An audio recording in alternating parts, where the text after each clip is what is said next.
Behold.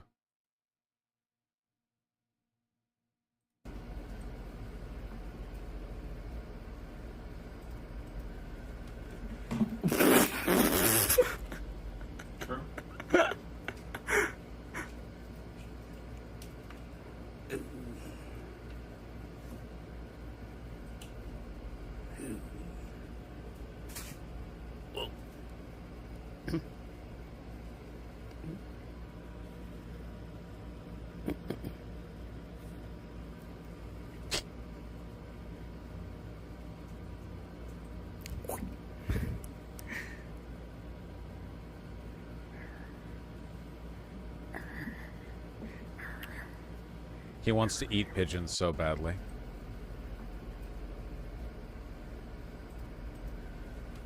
Love him. What's up, guys? How y'all doing? The double texting video was so based, I had to subscribe twice by unsubbing then resubbing. Hope that helped. I'm glad you liked it. A lot of people seem to. Oh, the political is personal. Chair update? Let's not talk about chairs. How about that? Let's not talk about it. Does that work? I got a cat today. Nice. Stream is going to be short today because I'm feeling kind of sick. Last night, Vermin Conyer and myself had the brilliant idea to go to Vaughn's at like 1 a.m. and I had a bunch of pasta and French fries and alcohol, and then I came home and passed out. And these are decisions which are essentially calculated to maximize feeling like shit the next morning. So so you know, but I'm fine. But you know, Benjamin, we've gone over that on stream before. Can't get away with that at your age. Yeah, no, I'm all dried up now. It's not possible. Yeah. Feeling like shit is how you know you're alive. That's true. We're fighting for it.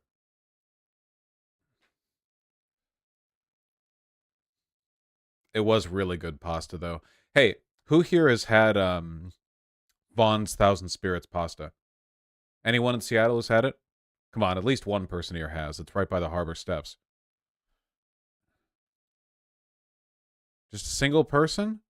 Seattle's a major city and it's a major restaurant in a major city?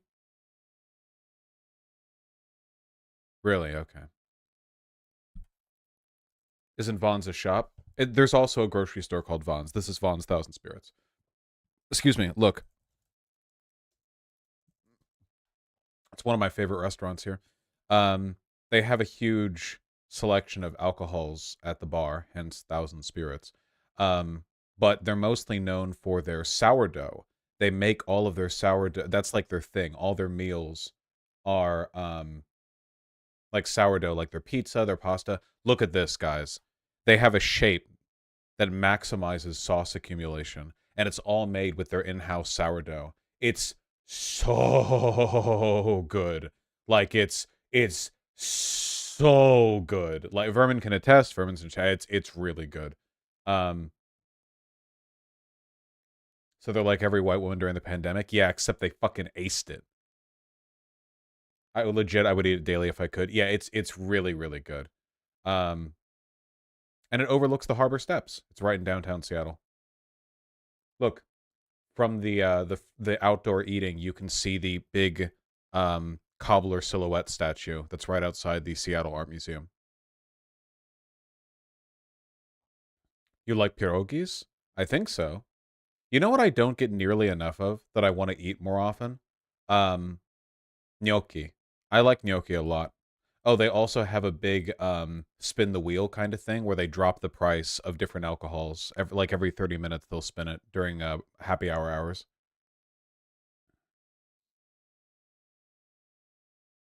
It's a good restaurant. Ever tried poutine? Yeah, of course. Yeah. I've had good poutine. I mean, I'm close enough to Canada right now. It's bound to be a lot of it here. Good poutine in Portland as well. A lot of that. I'm uncultured. What is it? Gnocchi is, I don't actually know what ethnicity it is like Russian or something? I genuinely don't know. But basically they're like chewy, starchy potato bites. it's kind of hard to describe because the appeal it is Italian? Oh, okay. The appeal of gnocchi is the texture, and I can't really describe it, but it's different than what you think, right? Because it looks like it would be like pasta with a bit of a snap, but it's potato based. So it's starchy and a little grainy inside, usually like creamy, but a bit of grain, and you bite into it. It's hard to describe. It's really good. Yeah, it's chewy and bready. It's a really really good food.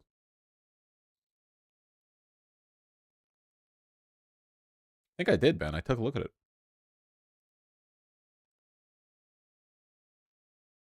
You're forgetting to mention you pan fry it for yummy crisp. Yeah, you can do that for sure. I like it crisped and uncrisped.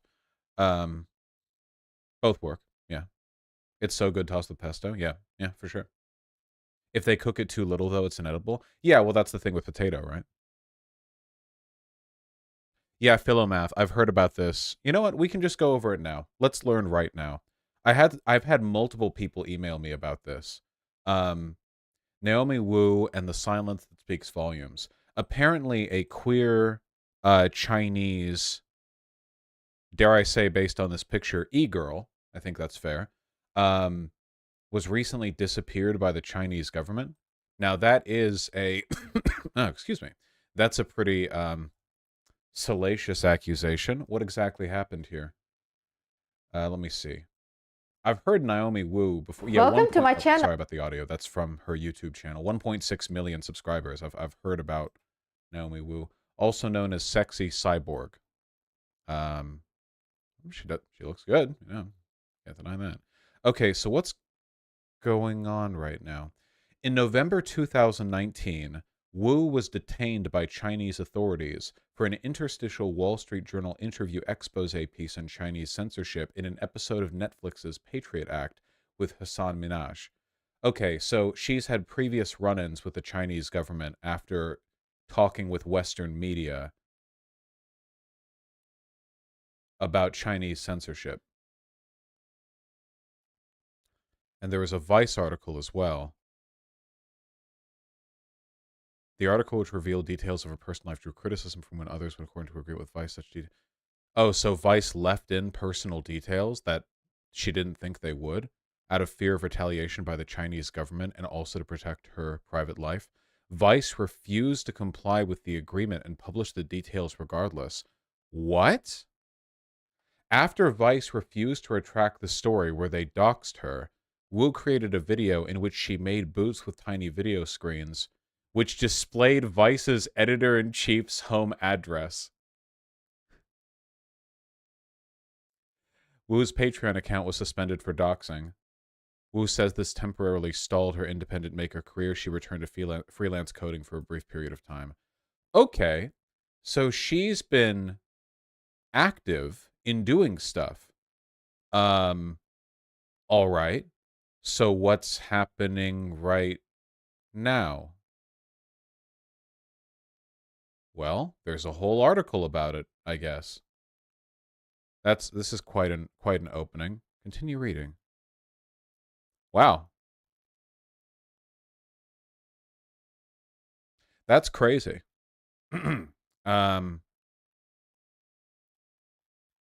Let's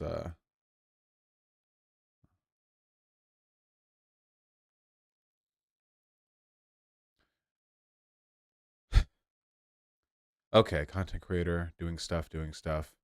Wow, that's crazy. Where's the mass seller? Okay, so she's very obviously combative and politically active. We love a combative and politically active, sexy cyborg. Let's see. Though Wu's technical acumen has always set her apart, and while yes, she also happens to be a beautiful woman, it was always her audacious authenticity alongside that unconventional cyberpunk aesthetic which garnered immense respect. Wow, she's an actual anime character. That's crazy. She's actually like, yeah, I'm a hacker, like a hacktivist, cyberpunk, social media guru, and also I happen to have like double E's. That's pretty crazy. Um, Vaush, she was raised as a boy too. What? She was. Well, no wonder she got into coding. Is that on the Wikipedia page? Yeah. Wu was raised as a boy due to the one-child policy in China at the time. Okay.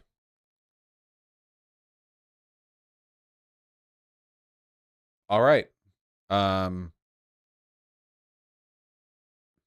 she has a YouTube video about it, if I recall correctly. Well, everything that I've learned about this woman thus far has made me remarkably interested. Like this is all spectacularly interesting stuff that we are just getting thrown at us like rapid fire, you know? Um, Jesus. Okay, well, Naomi's partner, Katie, belongs to the Uyghur minority, further heightening the vulnerability of their situation. Okay?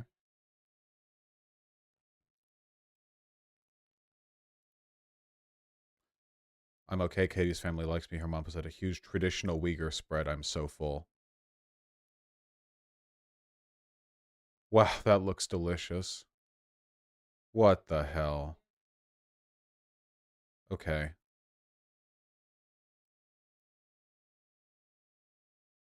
All right.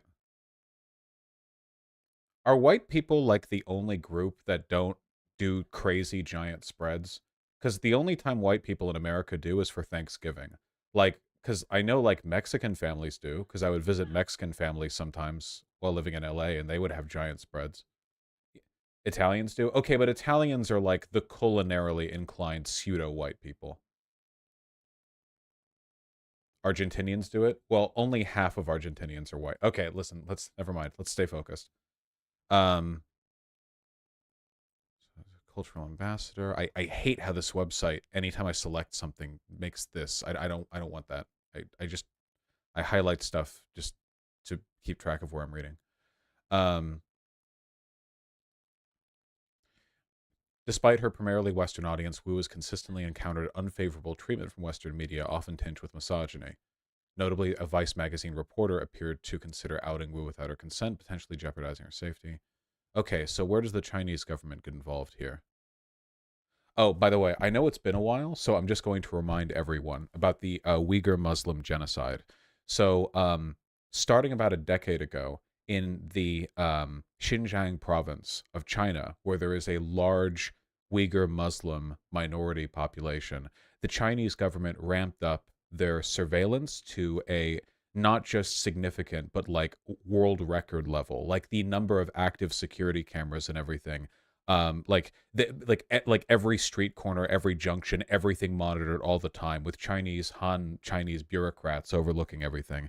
There were also leaked documents from the Chinese government that talked about local Han Chinese citizens being deputized into identifying terroristic elements in the Uyghur Muslim minority population to refer them to detainment for cultural re-education. The characteristics that one could have, which would get you locked up, could include stuff like having a beard, something that Uyghur Muslim men have, and Han Chinese men very often do not.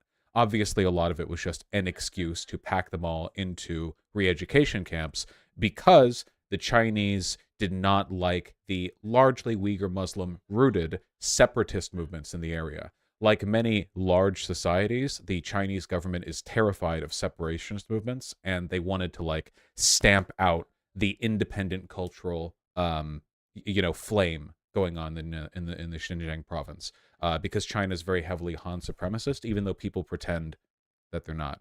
Where do you learn about all this? From my streams and videos on it. You'll just have to search for those. One second, I have to close the door.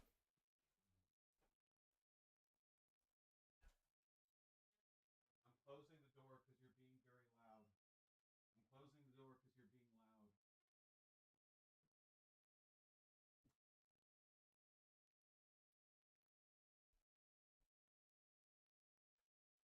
loud. All right. Excellent. Okay. So anyway, oh, I should say by the way, the Uyghur Muslim genocide, as we understand it, a cultural genocide, mind you, not a program of extermination, is done. I don't know whether or not the Chinese government considers themselves to have succeeded in this cultural rewriting, um, but it's more or less stopped. They won? No, I don't think they did. I think they gave up. My personal opinion is that they gave up. The level of surveillance has decreased significantly. Certainly, there's still regional oppression, but I think the Chinese government had to back off because the world got pretty loud about it. I think that we got what might have been the closest possible outcome to the best case scenario there, which is that international pressure kind of forced China to stop. Obviously, it doesn't like fix everything, but given the available range of scenarios that, you know. Oh, also COVID. COVID probably didn't help. They still torture people? Well, yeah, I'm not saying it's stopped entirely. I'm saying that the broader program has, if not ended entirely, has ramped down significantly. All right. Just wanted people to be reminded of the situation. Okay. So what has happened here? Ying Jin, Beijing's LGBT Center's executive director, provided the statistic that only 5% of Chinese people identifying as LGBTIQ are out to their families, with an added 0.1% being out in their professional lives as well. Jesus Christ. Um, God damn. All right. So do we have any more?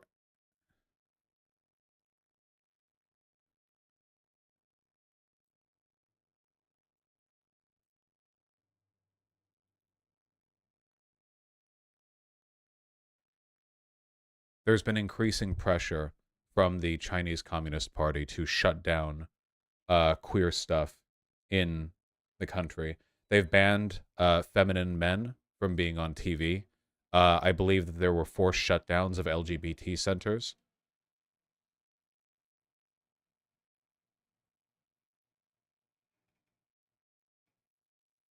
Xi Jinping is a fascist, Vaush? Yes, he is. The Chinese Communist Party is a fascist political organization. Also, hi, Harris.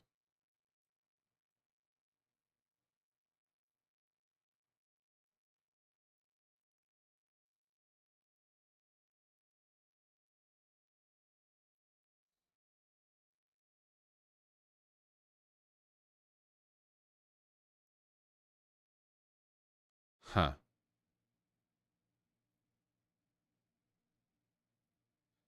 Okay.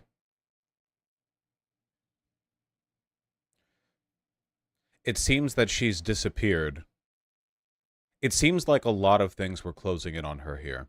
The association with a Uyghur Muslim, or not necessarily Muslim, but a Uyghur ethnic partner, being visibly and actively queer, and also being publicly critical of the Chinese Communist Party.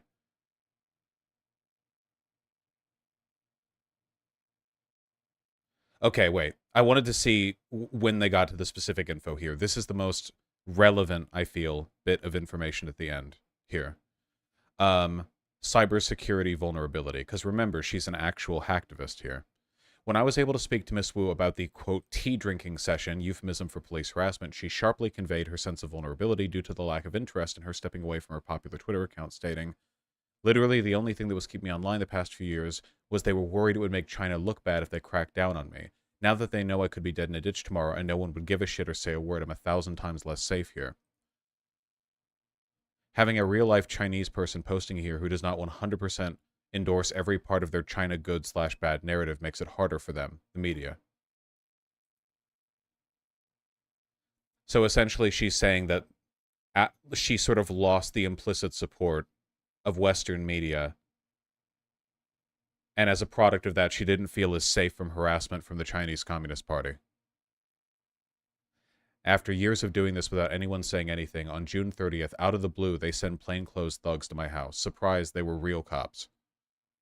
This event on June 30th was timed closely with events associated with a cybersecurity vulnerability report delivered to Tencent by researchers based at the Citizen Lab at Munk School of Global Affairs, University of Toronto. This recent reporting, authored by Jeffrey Nuckel, Zoe Reichert, and Mona Wang, addressed a serious encryption-related vulnerability in Tencent's popular Sogu keyboard software, affecting 500 million monthly users. Vulnerability itself was initially reported back on May 31st. Tencent dismissed the report as a low security risk and mocked it as not, quote, exciting. Tencent changed their mind less than a day later and nicely asked the researchers to not make the report public. Wow, that's embarrassing. From Tencent. Sorry, my previous reply was wrong. We are dealing with this vulnerability. Please do not make it public. Thank you very much for your report.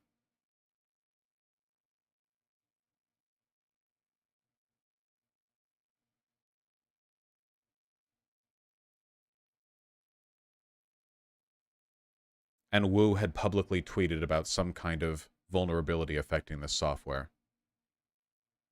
5 days after Tencent admits to the IME vulnerability, the Chinese person in Shenzhen who originally publicized it suddenly gets dragged in by the cops and forced online.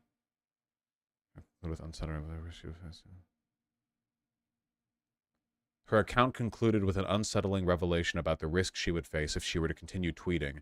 Having already received 2 strikes from the authorities, a third could mean a years-long prison sentence.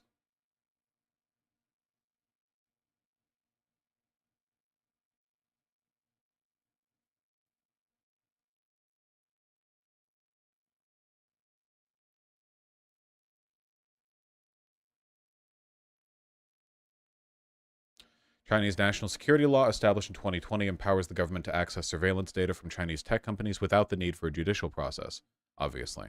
This grants authorities the ability to obtain private information whenever deemed necessary.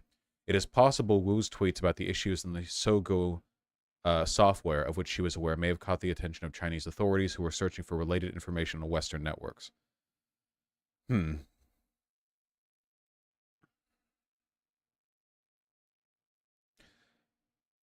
So I guess after all of that, she was already on thin ice with the Chinese government.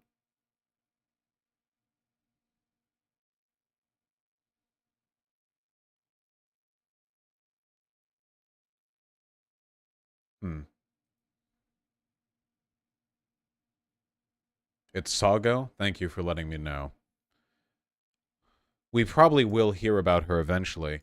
I don't know that much about the Chinese prison system, but my understanding is that it's the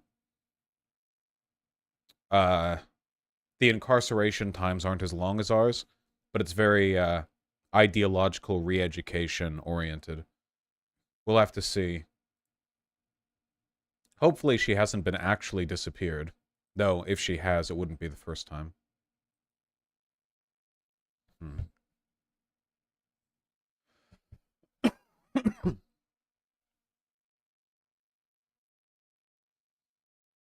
I'm trying to see if there's any more information on this, but it seems like there's not. It's mostly just people referring back to this article.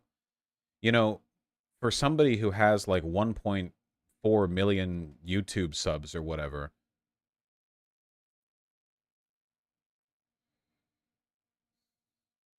There's no prison sentence? Well, she was only brought in fairly recently. There might not be a sentence length yet. If you Google her name, there are basically no articles talking about it. It's likely she's been forced offline as she is not well known in China. No, she's mostly well known to Westerners.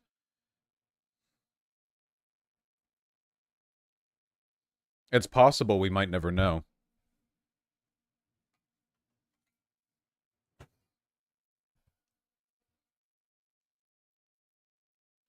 I think this is a pretty chilling rebuke towards some lefties who try to equate China and the West.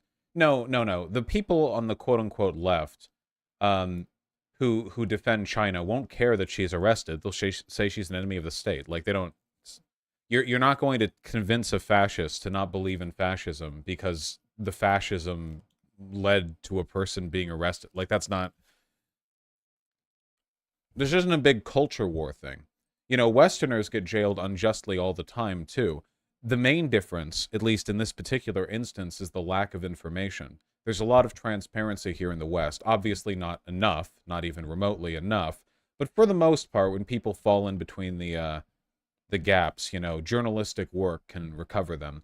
Also, we have freedom of speech here in America, and you don't in China. So being openly anti-American in America is not only allowed, it's fairly common, whereas being openly anti-CCP in China is literally illegal, you know, depending on how they decide to put that through legally. So that's a pretty critical distinction.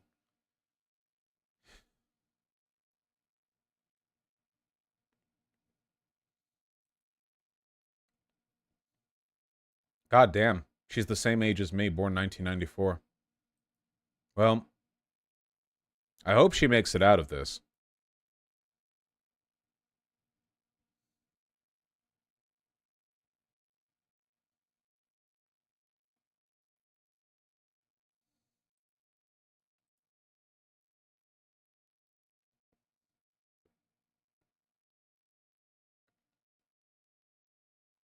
Man, I don't want to hear Hassan's take on this. He's not going to talk about it.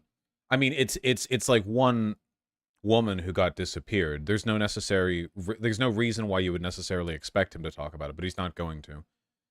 Um yeah, there's literally like nothing online about any of this on the YouTube channel. When was the last video released? Is there last video was 2 months ago.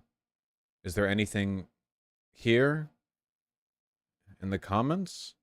Nope, these are all 2 months old. No surge of attention. Naomi Woo Twitter.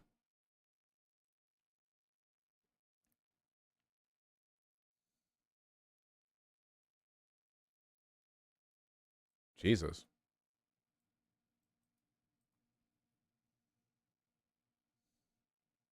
I don't know why that's surprising, Black in the Borg.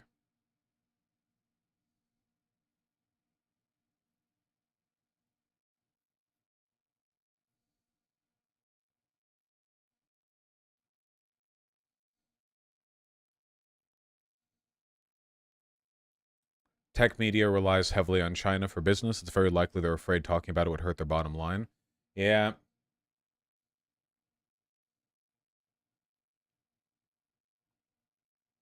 Not to victim blame. It's certainly not my intention, but I am really surprised she did not leave China um earlier.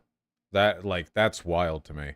It was incredibly brave of her to stay there. I assume probably because of family or whatever. Yeah, partner, that kind of thing. Calm down, Oldfielder. She has a partner that can't leave. Yeah. Can't leave? The partner can't leave? Leaving China is difficult if you're on a watch list. Yeah, I guess I just would have tried to leave at the earliest possible opportunity, but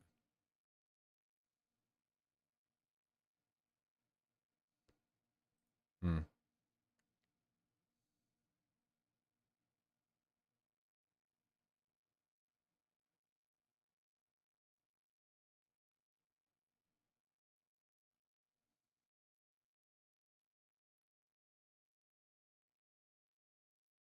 Yeah. I don't really have much I can say about this.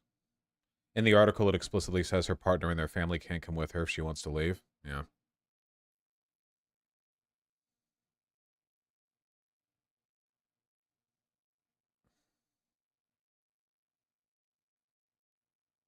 Two YouTubers, LaoY86 and Serpenzier, both lived in China for years and were forced to leave under duress if you want more information.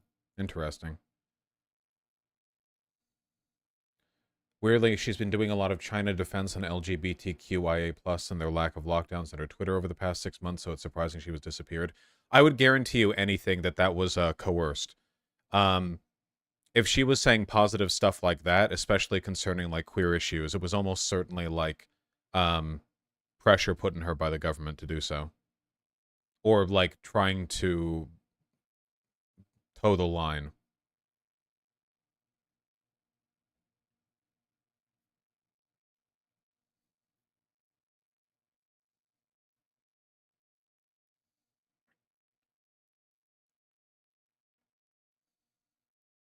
Hmm.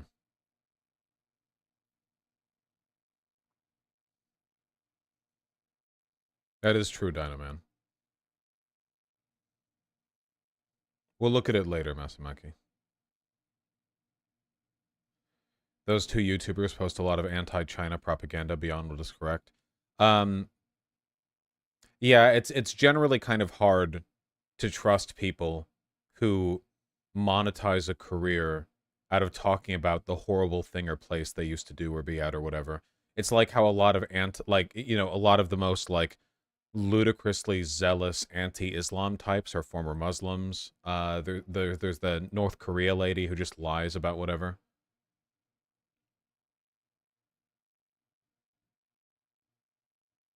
Yeonmi Park, yeah.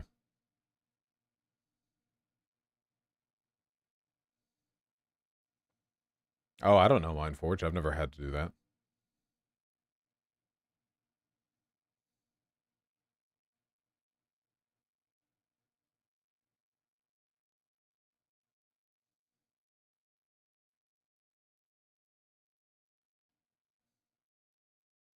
Oh yeah, Cuban expats as well. Well, in the absence of anything good to say about all this.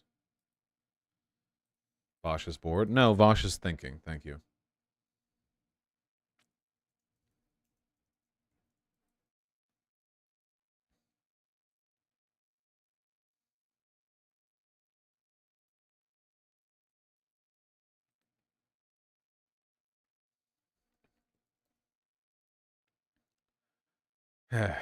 On equally negative, but maybe slightly funnier news, right now we're getting some very normal behavior from the world and from climate as a hurricane hits Los Angeles. I believe it's been downgraded to a tropical storm now. Thankfully, the West Coast is not as conducive to sustaining, you know, warm weather hurricanes the way that the East Coast is. At least that's the explanation I was given. I don't know anything about hurricane science, so I'll believe it. That being said, it's still Los Angeles, so just like 2 inches of rainfall is all you need to basically flood the place.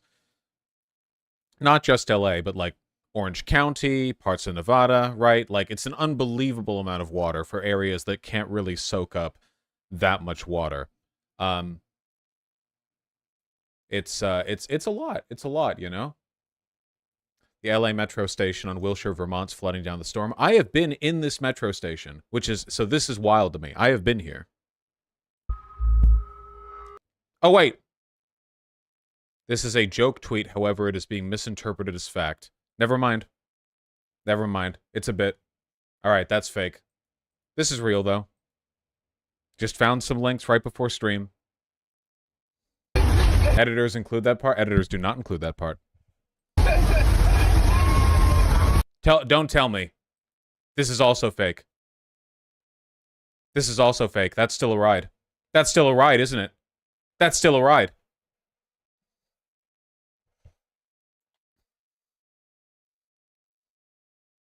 Editors delete my channel. No, so you get for just looking for clips to show on stream. This is real? No, I recognize this. I recognize this. This is Universal Studios. Yeah, I remember this. I remember this. This is the Los San. Yeah, see, they have that on like a rail that like pushes it out. This is all. It's like a 2012 kind of ride where it's like, oh, the ground's like coming up. Yeah, like that basically. So yeah, that's fake. That's fake too. I heard Mexico's getting slammed. Well, they're getting worse hurricane weather than Los Angeles is because it hit further to the south, I think. Yeah, there was also an earthquake, which is extremely funny. To get an earthquake during this, apparently it hit Hassan. Bad. He is in LA. It's so bad. Whoa. Classic. Oh my god. I think that was an earthquake. Earthquake. He died. I'm now the largest left streamer.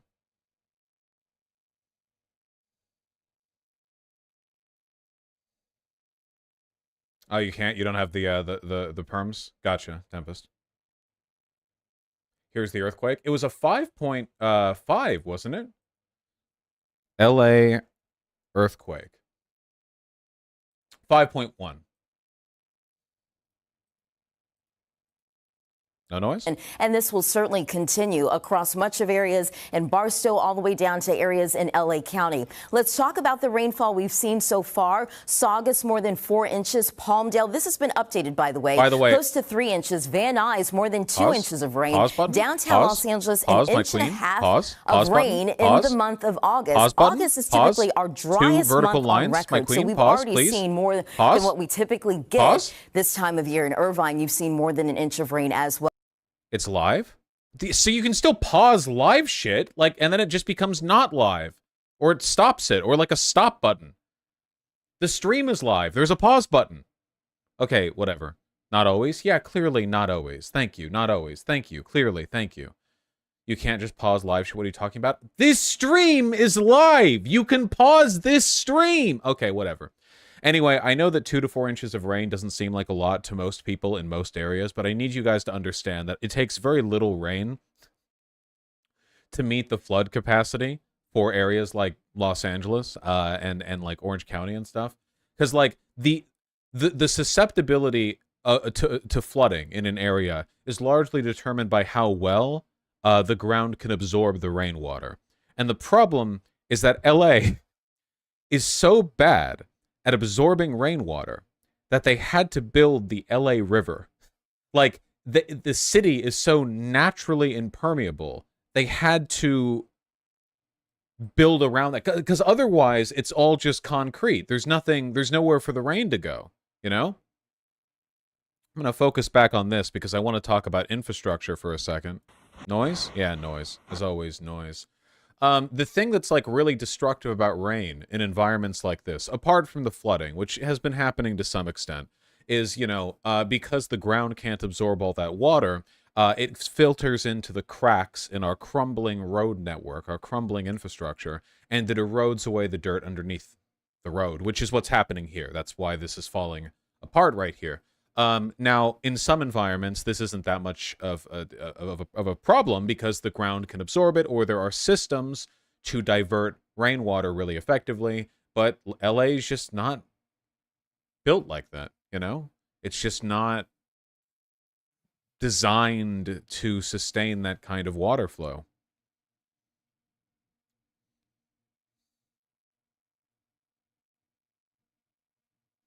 Why is there concrete that can break apart? Is this planned obsolescence? I'm pretty sure everything can break apart.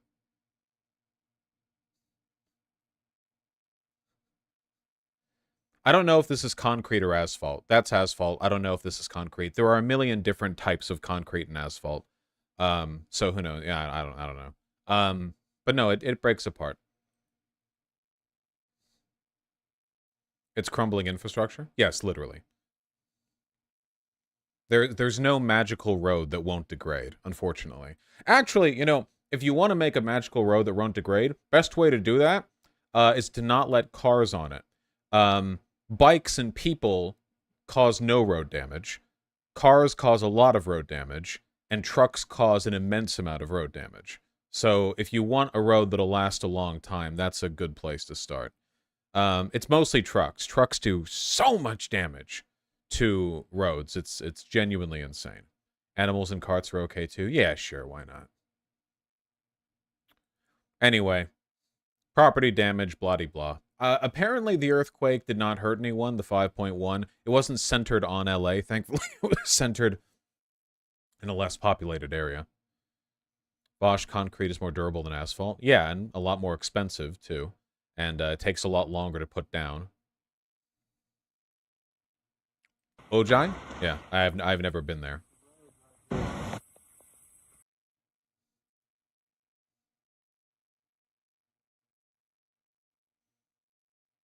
Of course, while all of this is happening,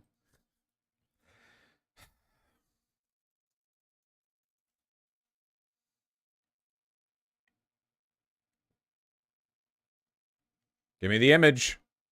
Give me the AQI. I want it.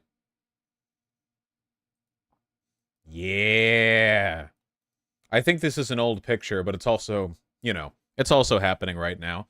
I'm not down there in Los Angeles, you know, where they have their earthquakes and hurricanes. I'm up here in Seattle, where we have our smoke from Canadian wildfires blowing south. You know? Much better. Not as bad as it was last year, but it's still pretty fucking bad. Whole lot of red in the area. 170, 180, 190. Spokane, too, is on fire. Thank you, Spokane. Much appreciated.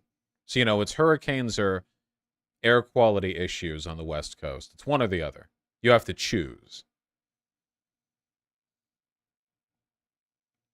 A lot of it, too. I mean, Jesus. Canada wildfires. You know, right now the entire goddamn... Here we go. You've probably seen this picture on Twitter. Oh, nice, slow res. Whatever, you get the gist. Right now, this is the average Canadian view. Like, if you took a Canadian and you said, can you take a photo of what's out your window? You would get this. You know, just like off the cuff. Here we have some satellite views. Canada's wildfires have burnt an area. I'll let chat guess, okay? How many times more area? How much more times area? Like what amount of land? More this year than most. Taken from the average, how many times more? 4 times more? 10 times more? Idiots. 16. 16 times more. You doofus. You buffoon. 16 times as much area as normal. You idiots. So yeah, we're getting all this smoke. Yeah, if only the hurricanes had hit up north, you know? I saw the first few times you said, Panagella.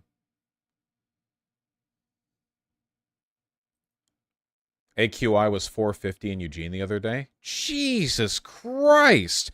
450? I gotta die! 450? An AQI of 450, every time you inhale, you're inhaling, on average, 1 charcoal brisket from a barbecue. Like, just 1 whole brisket.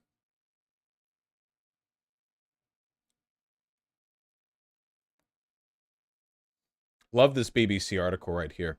Did climate change cause Canada's wildfires? Well, I don't know. Can I... Seriously? I hate news sites, man. I hate them more than, like, anything. I tell you, if you lock me in a room with a gun with 1 bullet, and it's with me is Hitler and news sites personified, I tell you. Oh, man. Click the X. Did you not see my mouse pointer right over it?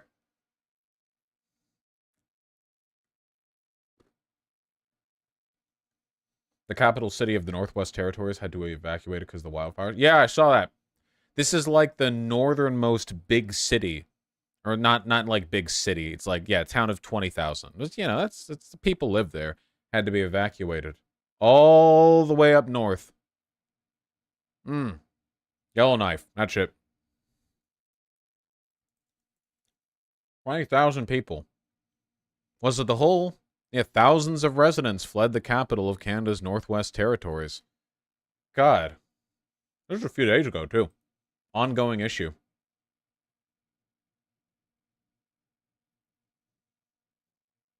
And you're so far north, too. I mean, what's the town? The city of 20,000. Okay, Yellowknife is the town, not the territory. Yeah, look at how far north this is. It's like, can you imagine, like, 10 years ago or whatever, moving up to Yellowknife right here and thinking, like, yeah, gonna have to deal with, like, apocalyptic fires up here. You know, up here at the North Pole, basically.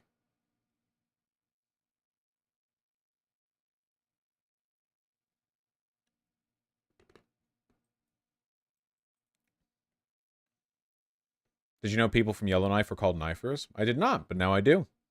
Anyway. To what extent will this get worse? Well, I can't predict the future, but probably by a lot. The nearby community of Bichoko already burnt in July and nobody gave a shit because it's mostly First Nations. Yeah, that tracks. Canadians do not give a shit about them, so.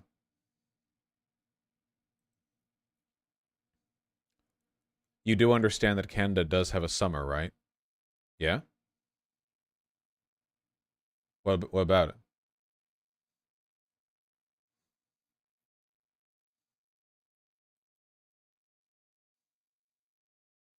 I mean, what is the average temperature in Yellowknife?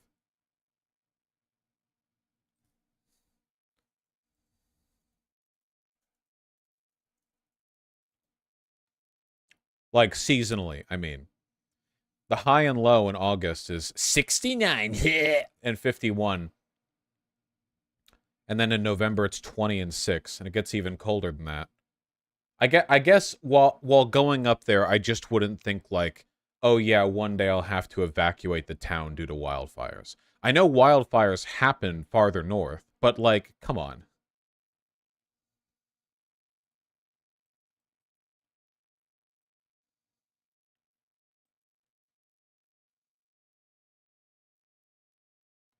This year, fires burned 6 times the 10-year average, over 1% of the country's total landmass, I think. Well, guys, there is some good news. If the wildfires keep burning like this, eventually, they will run out of fuel.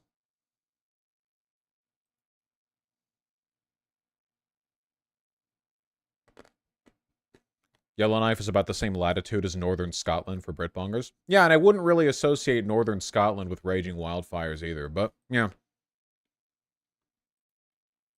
Europe is really far north. People forget.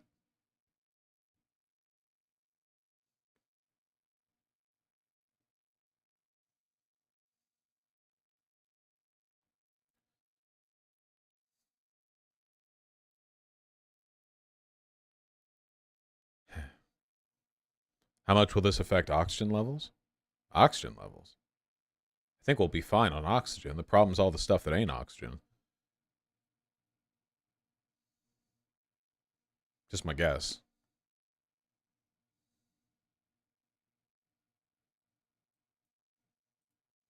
Christ. Oh, man. It's all grim, folks. It's all grim bullshit. Oh, what a coincidence, Dino Smash. I was going to talk about this next. Yeah, a lady in SoCal got shot because some lunatic didn't like the fact that she was flying a pride flag in her business. The victim, 66-year-old Laura Ann Carlton, suffered a gunshot wound. Carlton was pronounced dead on the scene. The suspect, who was not identified by officials, fled the scene on foot. According to deputies, the man made, quote, several disparaging remarks about a rainbow flag, end quote, that stood outside Carlton's store before ultimately shooting her. You know, I can immediately, predictably see all the bad faith right-wing arguments. Oh, how do you know it was a hate crime? It could have been a coincidence. They could have shot her over some other thing, and the flag comments were immaterial. What were the comments made? You know, it's not a hate crime to disagree with the trans groomer epidemic. Of course, you're not going to see much discussion of this because the left, and by the left, I mean left of center, so like Democrats or whatever, aren't really good at controlling the conversation. But like, keep in mind, if there was a queer person who went up to a business owned by a straight white man with like a Blue Lives Matter flag and then shot that guy, it would be right-wing media for years. You would know the name of the person who did it. You would have their face memorized because it would be broadcasted everywhere. It would be international news, you know, a single murder, international news, because they would harp on and on and on. This won't get that much news, you know, because people on their left, and again, left of center, I mean, people left of center just aren't as aggressive in their weaponization of information like this and publicizing it or discussing it. I want every single right-wing politician to have to answer to this. I want them to be, you know, accosted with a microphone and asked, how do you feel about the fact that a person, you know, like that shit. That's what I want. Will I get this? No, of course not. Because a lot of people, when they see stuff like this, they just shrug and they go, oh, yeah, well, of course, the right wing's crazy. Well, just because you know they're crazy doesn't mean you shouldn't scream about it, you know? Imagine if I only gave one argument about how the right is crazy and transphobic or whatever, and I made that video back in 2019, then I shut up about it. It's like, oh, well, I made that point. No, absolutely not.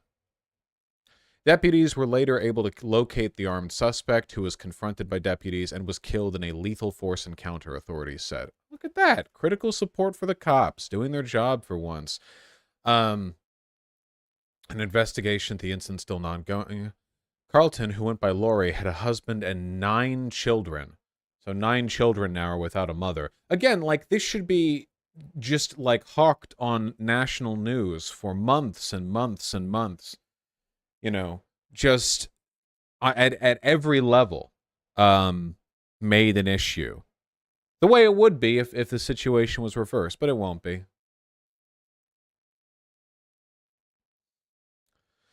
The Lake Arrowhead LGBTQ org took to social media to address the shooting, saying that while Carlton did not identify as a member, she spent her time helping and being an advocate for those in the queer community. Oh, not even queer herself, just an ally. A good reminder to fence sitters that the lunatic transphobia of the right hurts not just trans people, but everyone who they see as complicit. You know, it is very much an all or nothing situation. You can't barter with or bargain with or moderate the topic. Anyway, you can tell by looking at her that she was cool. So, that much is obvious.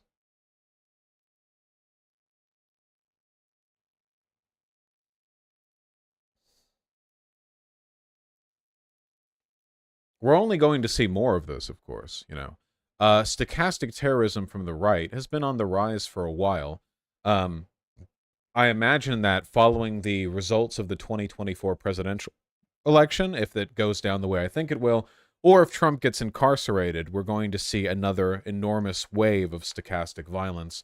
The stochastic violence in and of itself is not a mathematically substantial issue. For instance, the number of people killed in political, like, homicides, you know, far right, far left, whatever, is incredibly small compared to the overall number of people who are killed for any number of reasons. Usually, stochastic terroristic violence is at its most significant as an indicator of general political trends, or when it targets specific people, like politicians. But it's worth noting that, you know, stochastic violence is more of a watermark measurement than anything else. I've talked about this before, and if you want more information, you should take a look at the Three Arrows channel, the video that he put out on the subject. But during the Weimar Republic in Germany, the courts and judges were generally very favorable to fascist values, you know, because think about it. It's the 1920s and 30s, and a lot of people in positions of power with high levels of wealth and education, well, they didn't like the whole humiliation of the, you know, of the fatherland bit that they felt after World War I. A highly educated man 100 years ago was not exactly the soylent chugging liberal that you might think of one being today. A lot of them were very invested in what they imagined to be sort of like the glory and the reunification of the German people. They were very susceptible to that narrative, much in the same way that today very wealthy people are as well, right? Like very wealthy people tend to align with their business interests, so they tend to vote for the right and tend to abet fascism. When people showed up for January 6th, it wasn't like proletarians. It was largely like petite bourgeois, small business owner types, you know? People with enough money that they could take time off work to go drive over to D.C. in their big pickup truck with all their fancy gear and so on, right? It's not like they were all poor. Far from it. They were wealthier than the average American by a good deal.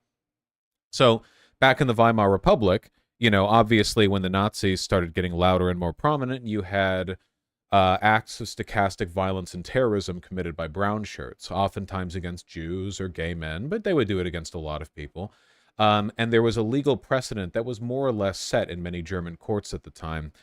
Basically, the argument being that if you did what you did out of a love for the fatherland, not the Weimar Republic, mind you, which they considered to be an illegitimate organization, but Germany, the blood of Germany, you could get off for murder. And that happened.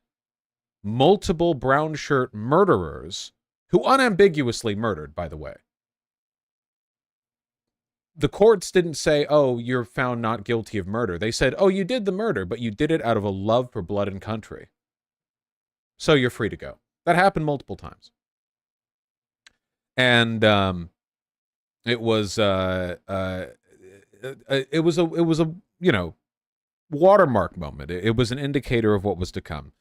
Obviously, our judges aren't really inclined that way. Like, that's not really how things work today. But I think that it's important to remember that the way the society you're in reacts to this kind of terroristic violence is a really strong indicator of how things are going to move forward. Does that make sense? Like, the number of people murdered by brown shirts before the Nazis took power wasn't that much. Like, I mean, tens of millions would die in World War II. Compared to all of that, the number of people murdered by brown shirts is a tiny, tiny, tiny portion. But it was an indicator of how things would go. And likewise, I feel the same way here. So,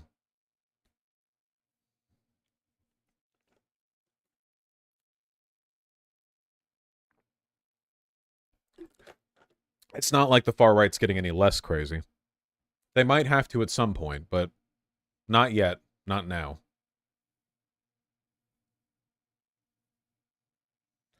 Vaush, I strongly believe the GOP law proposals that permit running over protesters are analogous to what you just described. I agree completely. Yeah, that's a good reminder to folks. Florida car running over protester law. See, after, there we go. See, Florida's anti-rioting law will make it much easier to run over protesters with cars.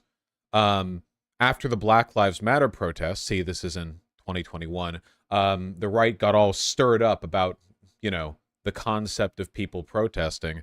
So Ron DeSantis pictured here, and there were a few other governors as well, but Ron DeSantis, I think, the most loudly. Here we go. The Combating Public Disorder Bill, which does not sound fascist, by the way. Let's see. Where's the... Florida's new law creates civil immunity for people who drive into crowds of protesters, meaning they won't be sued for damages if people get hurt or killed if they claim self-defense. But they could still face criminal charges. Democrats asked their GOP colleagues whether the neo-Nazi who drove into a crowd of protesters during the Unite the Right Charlottesville rally could have claimed immunity or self-defense. Quote, that person rammed a vehicle into those people to hurt them, GOP State Senator Danny Burgess responded, according to Orlando Sentinel. He wasn't defending himself. This is a lie, of course. Plenty of conservatives were saying that he did, in fact, drive into the crowd at Charlottesville to defend himself. That was a common conservative argument, to say that he was the one under threat by the protesters and that he just, panic drove to save himself. And they would have made the same argument for him if they could have legally exonerated him for it. But yeah, no. So this would be an example of essentially the same thing, an attempt to, through one legal means or another, allow for stochastic terrorism. Is there a tipping point where the conservative craziness hurts their own cause? I would argue that's already happening. I would argue that we're seeing that right now. All the stuff they liked about Trump, the fact that he was a charismatic buffoon who didn't give a shit about procedure or law, is now coming back to fuck him as he faces nearly 100 criminal charges now. So that's not great for him. Ron DeSantis is who was the spokesperson for the anti-woke talking points, has basically crashed and burned. He's gone. He's dead now. I think we are seeing that tipping point. It's just, it's never a clean and easy process. It's always messy. It's always, violent.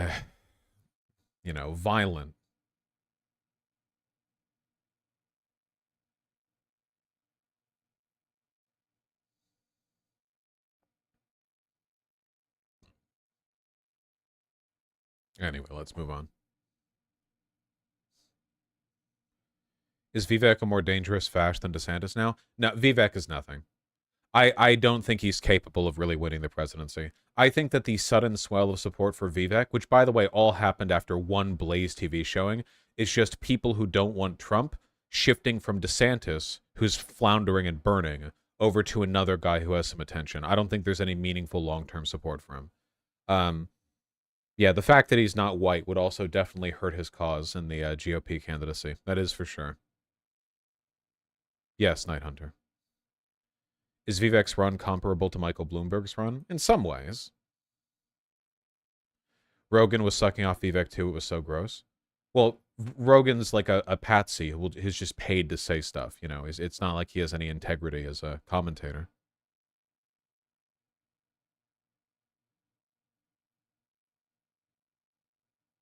Conservatives aren't going to want a President Ramaswamy. Yeah, probably not.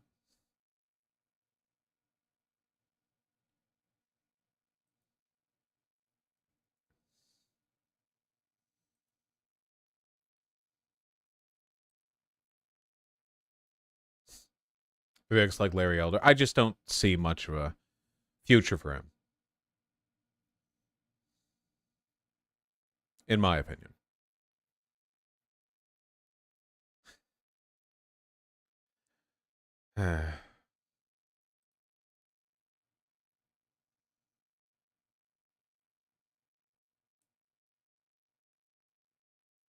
Koshigal, I don't. Even if conservatives weren't racist, I don't think Vivek has much of a chance. He's not charismatic. He's kind of a weird loser. I don't see it. I don't see it. I don't think so. I saw this. Oh man, it's never been more over than it is right now. Holy shit.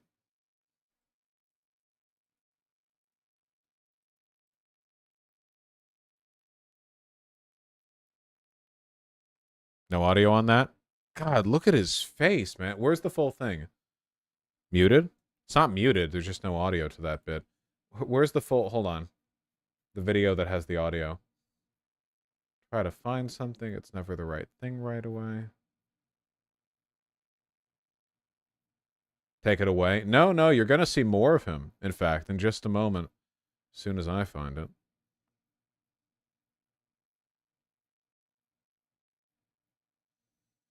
Show me. I like way too much shit on Twitter. I need to stop liking every cat tweet that I see. It really makes it difficult for me to... Because I think, oh, I'll like this, so I can go back and see it on stream. But then I've liked, like, 50 fucking cat memes. I'll just Google it. I'll just... DeSantis. It's always like this. I do love cats. They're very cute.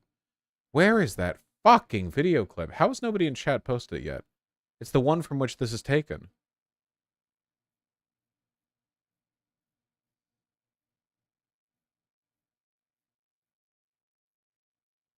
Is this it? Your campaign said the other day that the knives are out for you at that debate.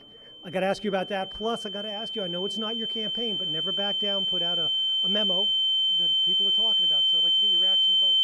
Your campaign. We'll just take that. Why does he look insane? Because he is literally Homelander. Okay? He is a empty psychopath whose only driving belief is that he should have power, and he has the mind of a child, and he is totally uncharismatic. Like he's just him. He thinks he's him and he's right. The video without the noise. I kind of like the noise though. I feel like it really adds to the emotional state. Fine, we'll watch the actual video, and thank you for finding it, by the way. Fred's Dreads. I know it's not your campaign, but Never Back Down put out a memo that people are talking about. So I'd like to get your reaction to both. Well, on the memo, it's not mine. I haven't read it, and it's just, I think it's something that we have. He's referring to that leaked memo where he's given really creepy, weird, specific directions for how to handle the Republican primary debate that make him look like cringe, and also say to defend Trump. And put off to the side. But in terms of the debate, look, when you're, I know from the military, when you're over the target, that's when you're taking flak. And if you look really in the last 6 to 9 months, I've been more attacked. He is, but you also say it as if you're not a psychopath yourself, Vakanaida. What?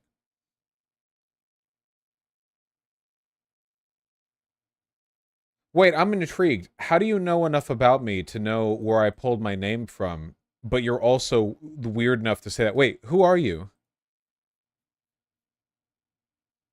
impact than anybody else. Biden, Harris, the media, the left, other Republican candidates, and there's a reason for that because people know that I'm the biggest threat. So we view it as positive feedback. We'll be ready to do what we need to do to deliver our message, but we absolutely expect that and we'll be ready for it. And that means punching Hungry. back.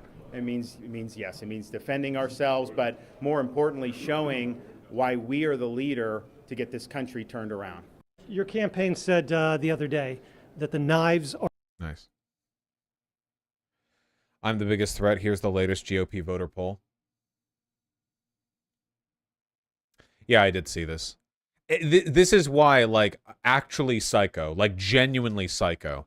Feel what they tell you is true. Top answers among Trump voters. So, who among Trump voters, who do you think is telling you the truth? And then Trump is 8 points ahead of friends and family. Actual cult, like literal actual cult, insane, mental illness, absolutely wild. I will say though, this is gonna hurt them. This is the problem, folks. They have a Trump cult, so they can't move away from Trump. That's why DeSantis was instructed to not insult Trump during the primary, because they want DeSantis to win over Trump, but not at the expense of Trump. Now that it looks like DeSantis isn't going to win, it's essential that whatever candidacy for himself he promotes, it doesn't come at the expense of Trump support, which is why they're trying to shut down Chris Christie, because Chris Christie is kind of tearing away at the only person who has a chance of actually winning. Sorry, not winning. At like detracting from Donald Trump's victory. Yes, Trump is not going to be doing any debates, which makes him look incredibly weak.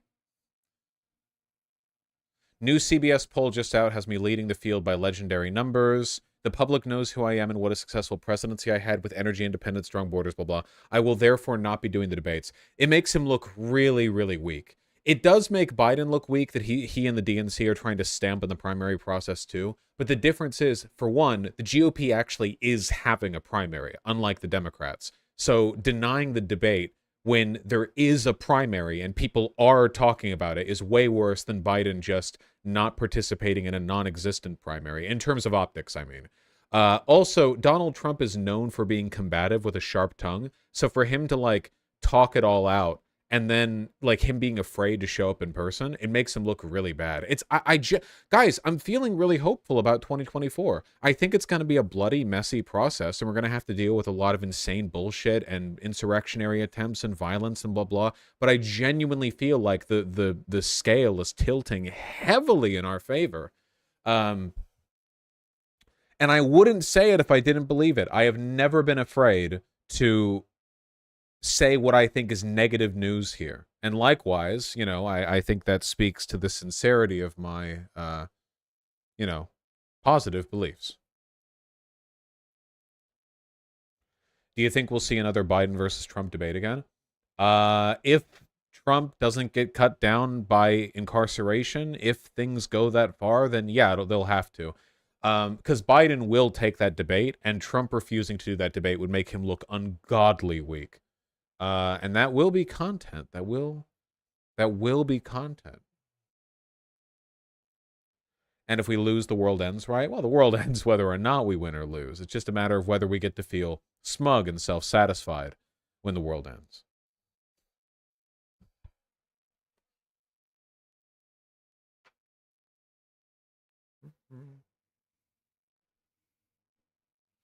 How does he have more support than Pence? Nobody likes Pence.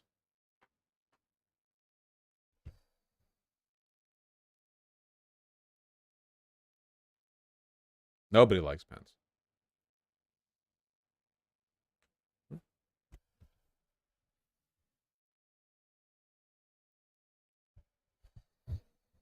Sniffly, sniffly. Let me close all these layered tabs. Thank you, Ramstein. Vaush will be smug and self-satisfied either way. That's true. That's why I'm always winning. Do you talk about ethics from time to time? Every stream. What's the extent you anticipate conservatives will riot if Democrats win 2024? There are like a couple of possible scenarios that could happen, either if Democrats win or if Trump is incarcerated. Rioting is guaranteed. Protests are guaranteed. Selective rioting is guaranteed. The question is, will there be an organized insurrection attempt? You know, most like people like Donald Trump. Donald Trump just wants people to give him special big boy applause claps. He's not a big planner here. But there are people behind the GOP, in and behind the GOP, who genuinely want to end democracy in this country. We're talking people who are willing to commit to this cause with the same ferocity that you would expect from coups that you've read about in history books. They're just waiting for their best opportunity. The problem is that Trump is their best opportunity, and Trump kind of fucked up in 2021 because of the Jan 6. And Trump seems to be the guy they're going to have to deal with in this upcoming election. And I have a feeling, because Trump will not run in 2028, there's no way, I have a feeling that there might be some kind of last-ditch effort by some people who want to see democracy ended, Like, whether that be militia groups that are camped out in the mountains of the Midwest looking to do one, like, ride or die, like, shooting through a majority black neighborhood, whether that be, PAC donors, political operatives, funders, behind-the-scene types, who want to try to finance, like, assassination plots. Is it likely that'll happen? I don't think so. Is it possible? Well, sure. We're talking about think of what's on the table here. Think of what they tried to do. They tried to do a fascist coup in the world's most powerful country, right? Like, you hear about coup attempts happening all the time in, impoverished countries. The stakes here are 1 billion times higher, and they tried it anyway. So, yeah, of course, stuff like that's on the table, even if it's not necessarily going to happen. Maybe the people who want to do that, they see that Trump's fucking things up again. They throw their hands up in the air and they go, whatever, we wanted to end democracy, but it looks like it's not in the cards. Now I'll just have to contend with being a wealthy fascist in a country that is still a democracy. Maybe that's the direction they go. I don't know. But I do think there is a real threat of something serious happening.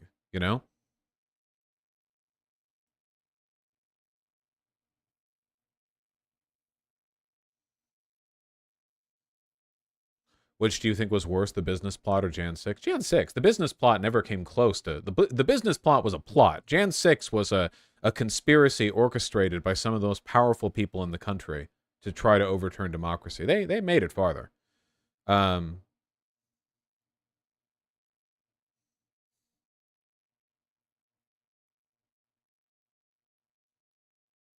What business plot? Google business plot. The business plot.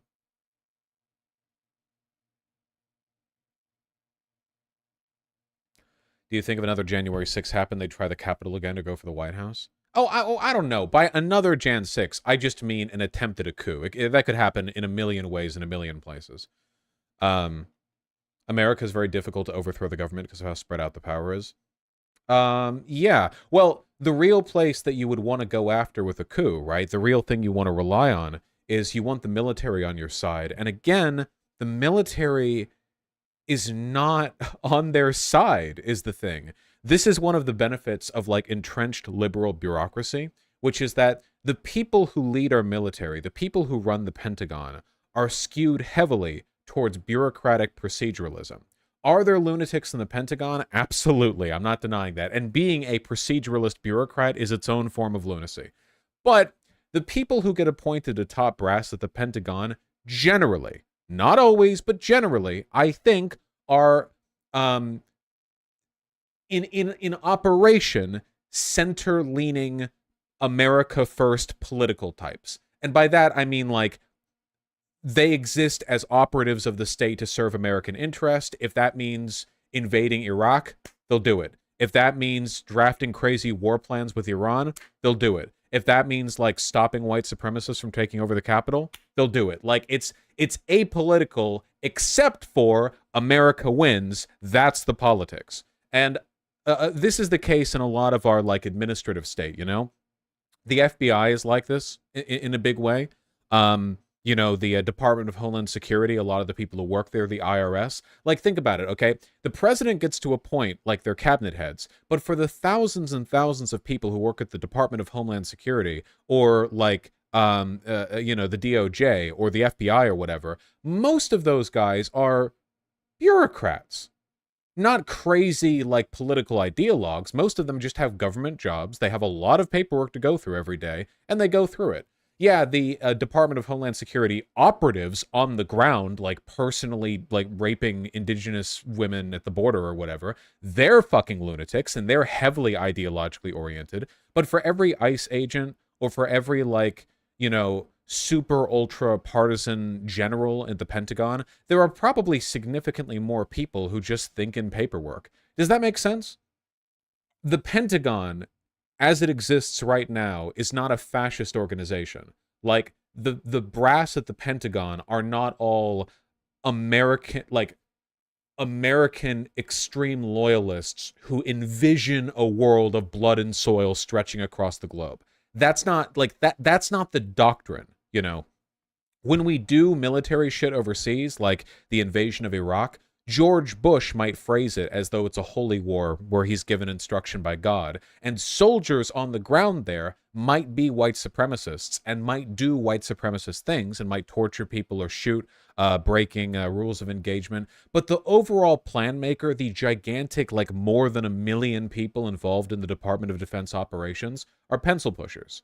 And this is a key distinction, and this is why, like, historically, fascism and bureaucracy tend not to go along that well, because bureaucracy is all about everything's on the books, everything's clear, file in triplicate, follow the rules, and fascist leadership is about narrative, screaming about blood and soil and getting people's blood worked up. But then what happens when it comes time to, like, you know, write that down and, like, put in business, or, like, it's like all of a sudden it kind of, like, falls apart, right? This happened in Germany. This happens consistently in fascist governments, where you have all this political will, you have, like, all these people being recruited, all this, like, on the human side of things, people are all fired up. But on the logistical side of things, that's another story, and you get larger and larger problems because, like, no pencil pushing bureaucrat wants to be the guy to have to explain to Hitler that his plan won't work, you know? Because people in the position of having to do that tend to get fired or killed. So you'll have bureaucrats lying to politicians in order to go, like, yeah, we can do that. And, like, it keeps, like, getting fucked up. This happens everywhere. This happens everywhere. It happened with the Soviet Union, it happened with Germany.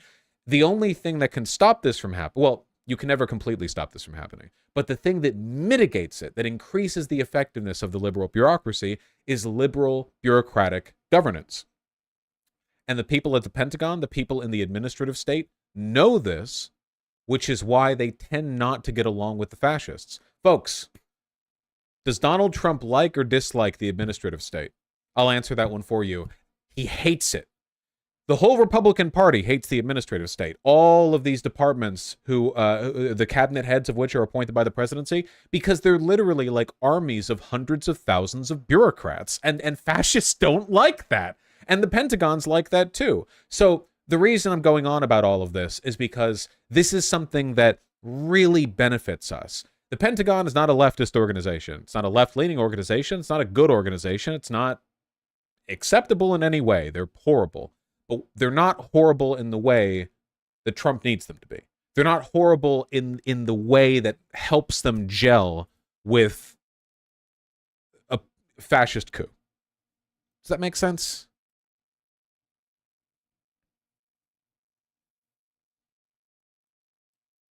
Okay, just make sure it's known. This is not a defense of the administrative state.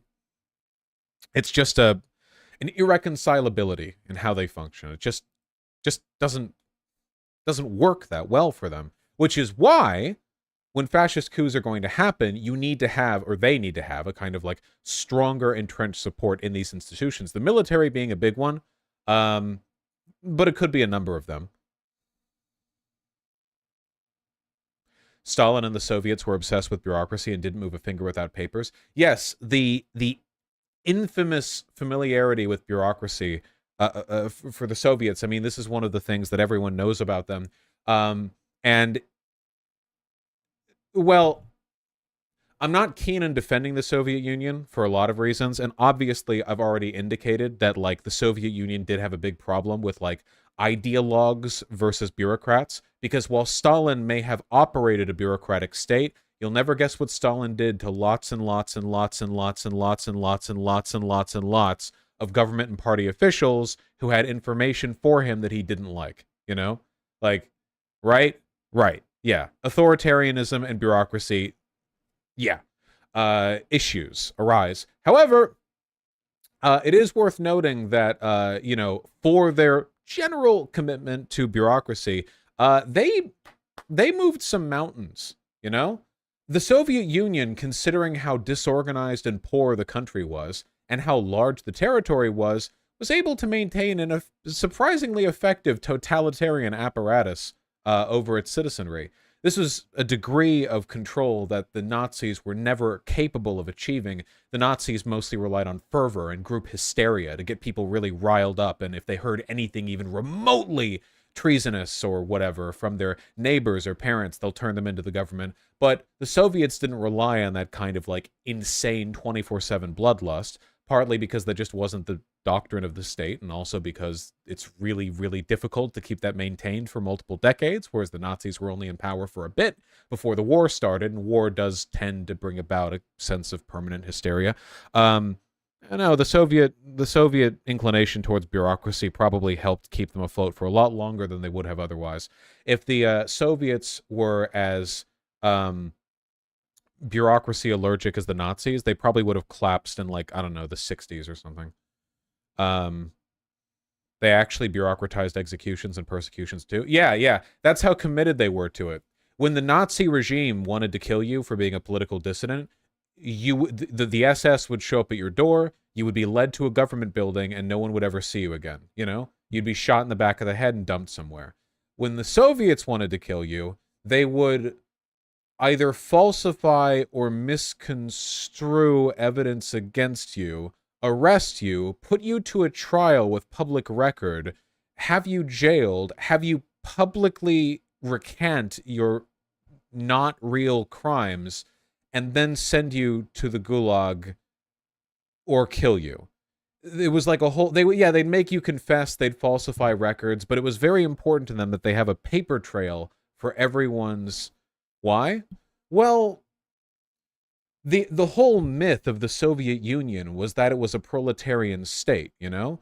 Fairness was part of the doctrine. Fairness was not part of the doctrine of Nazi Germany. Nobody in Nazi Germany was promoting the idea that the Nazis were, like, fair, like that egalitarianism was a core value of theirs. If they disappeared you or killed you, they'd just say, oh, well, the person who was killed was a degenerate, you know?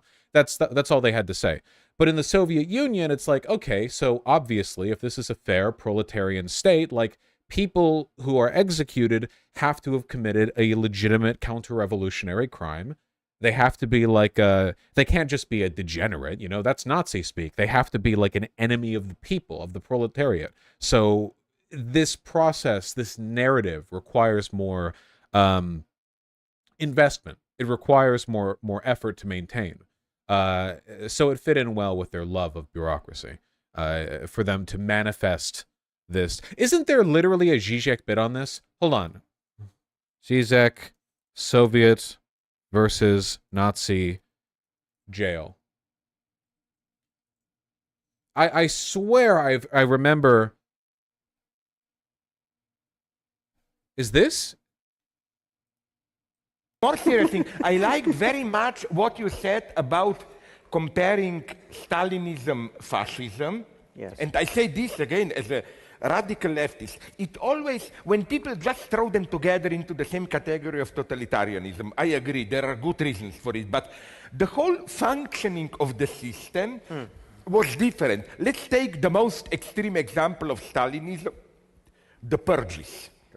Why this compulsion to have people, victims, accused, publicly admit, confess their, you know, Bukharin and so on, confess their sins? You cannot imagine the same thing in Nazi Germany. It would have been meaningless within the Nazi universe to organize a big trial against the Jews where the Jewish leader would confess to their plot against... Yeah, to make it clear how different they are, imagine the Nazis, like, having a fake bureaucratic judicial system falsify charges against a local Jew, and then arrest them, torture them, but then have a public trial where the Jewish person recants their imagined crimes. This did not happen in Nazi Germany at all. Absolutely not. They would just be disappeared in a concrete building, you know? But they had very different styles of maintaining their total... Oh, isn't it interesting that we're talking about this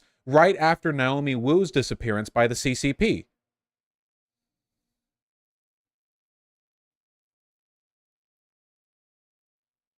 Against Germany, it's not part of their universe. Another thing which touched me... What would be the comparison would be the Himmler and Heydrich and Goering confessing to being Soviet spies and in public and then being executed for that. That would be the equivalent But of again, what as you happened in said, Stalin's it doesn't happen It's there. unimaginable. Yeah, another thing. I read in Anne Applebaum's Gulag book that even in the darkest terror period up to early 50s, when Stalin was still alive, she writes about this. I hope it's true. I don't have any other means to check it up, that once a year on Stalin's birthday, all the prisoners were collected and had to...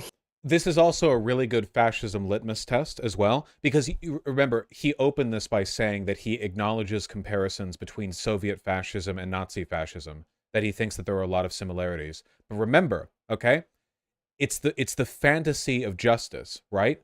When American Republican fascists talk about the day where justice is done, do they imagine, like, all of the enemies of the people being arrested and then having these lengthy trials where all of their crimes are laid bare and then they confess to... No. When Republicans talk about that, they talk about, like, the day of the rope.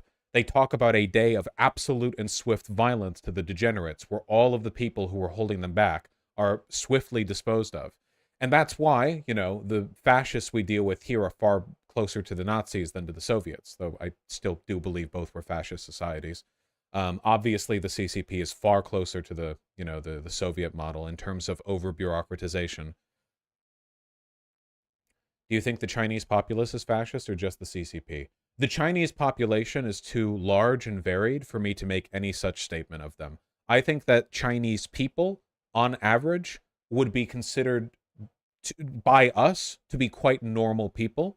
If you took a Chinese person from China and moved them to America and they could speak English just fine, I think that you would engage with them much as you do your neighbor or your friend or your family.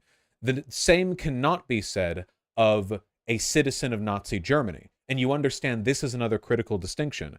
In Soviet fascism, the apparatus of the state might be fascist, but if you talked to your average Soviet citizen, what were they? Normal. Normal, fine people. In many ways, I imagine. If you talk to an average person from China, would we disagree on something? Sure, of course there are cultural differences, but normal. If you could pull a citizen of Nazi Germany from Nazi Germany in like 1937, would they have been normal? My argument would be no, because that style of fascism relies very heavily on permanent hysteria. Sure, maybe a lot of them were normal, but a lot of them would have been kicked up into that state of permanent hysteria. And if you walk them through Times Square, you know, even Times Square back in 1937, they probably would have been sneering at every person of color, this or that. Again, I'm generalizing heavily right now, but this is another critical distinction. Is your mode of fascism, does it rely on permanent hysteria, the way the Nazis did, or not? Like, does the bureaucratic apparatus exist above you, or is it substituted with this you know, non-stop doctrine? Oh, I'm sure, Dino Man, I'm sure, but I think it's incomparable to what you would see with the Nazis, you know. But we'll talk about it certainly soon. Yes. Does everyone understand? Yeah. This is sort of esoteric, but I think it's important to understand this stuff. And I agree with Zizek heavily in this. Sign collectively a telegram Gulag prisoners to Stalin. Yes. Wishing him. You cannot imagine Nazis. I also want to note China is switching styles. I think that Chinese fascism has been heavily bureaucratized, but they are switching into more active blood and soil type shit right now. The Chinese government, the CCP, has been getting much more active in promoting and glorifying Chinese history in a martial sense, like promoting the glorious history of like 3 kingdoms Chinese warriors and the constant like militarizing with the Uyghur Muslims, the ethnic supremacy, Taiwan, the war business, the fact that they're more openly persecuting queer people, not letting gay people on TV, like all of these are signs of switching from the bureaucratic apparatus as a way of bringing about like fascist governance to the hysterical mode. And keep in mind that a bureaucratic apparatus for maintaining that kind of power is one that usually relies on a narrative of improvement. Or to put it another way, the Chinese government, the CCP, its nature has been justified by the exceptional growth and prosperity of the average Chinese person over the past 30 years. Since the 1990s and onward, I guess since the 80s and onward, there has been a significant increase in the standard of living in China, and that growth legitimizes the apparatus of the CCP. Without that legitimacy, the CCP could not control their population. If the people of China were not thankful to the CCP for their efforts in supervising that economic growth, the CCP would not exist. China is too large and too diverse. It is too robust for one party to control it entirely without the public support. But there is an economic crash coming, and one happening soon as well. Between COVID, the fact that a bunch of people are about to age into retirement, the fact that the cost of living is increasing, the fact that their economy is stalling relative to like projected growth models, the fact that there's a very real possibility that they've overrepresented the strength of their economy. The CCP understands they will no longer be able to legitimize their power through the approval of the population based on economic metrics. So they are switching into more of a hysterical, it's us against the world, we need to oppose Western degeneracy type attitude. It's the exact same reason that the radical Islamic types were able to control Iran after the People's Revolution, considering the fact that most of those revolutionaries were not Islamic extremists. When the Shah was overthrown, the majority of the people who were overthrowing him, a lot of them were Muslim, of course, but they weren't radical Islamic extremists. But after the radical Islamic extremists, you know, the Ayatollah, after they succeeded in ousting the Shah, what did they do? They killed the other revolutionaries or jailed them for counter-revolutionary activity, and have since maintained decades and decades of non-stop the West and its degeneracy are seeking to destroy us, because the Ayatollah does not have the ability to legitimize his power through that bureaucratic apparatus of economic improvement. Is what I'm saying make sense? I know that this is all rambly, but like, does that make sense? Even in authoritarian nations, a leader is just a leader. There's one leader and millions of people, you know? You need to legitimize your power. And there are people like Hitler, there are people like the Ayatollah who legitimize it through hysteria and fear and constant, non-stop narratives about outside threats and internal threats.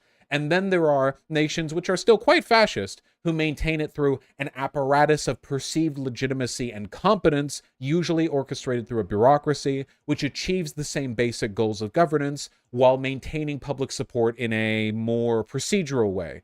You could almost call it liberal fascism in a way. In fact, I think that if it wasn't for the fact that it's a ridiculous term, I would think it's almost like a fair juxtaposition. But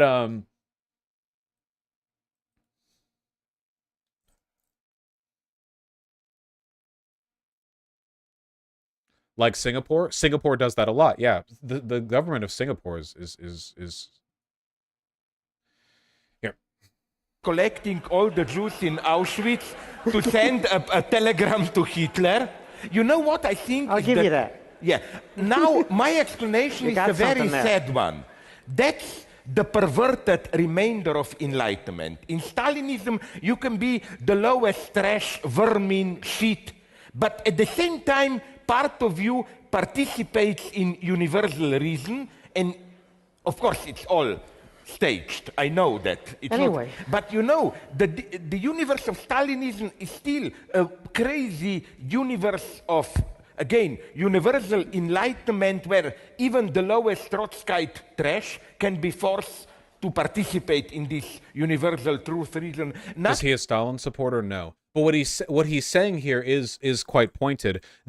The Nazi-style fascist will write off their opposition as degenerates, but the Soviet-style fascist will go, oh, the crimes you have committed against the revolution are heinous indeed, and yes, it is true that you will hang for them, but do you not within your heart not feel just a mote of guilt for that which you have committed against your neighbor, for conspiring against the revolutionary project? Will you not repent? And like they did this whole song and dance and, you know, I imagine a lot of the Soviet prisoners were probably thinking throughout all this, oh, just shoot me in the back of the head, you know? Please, God.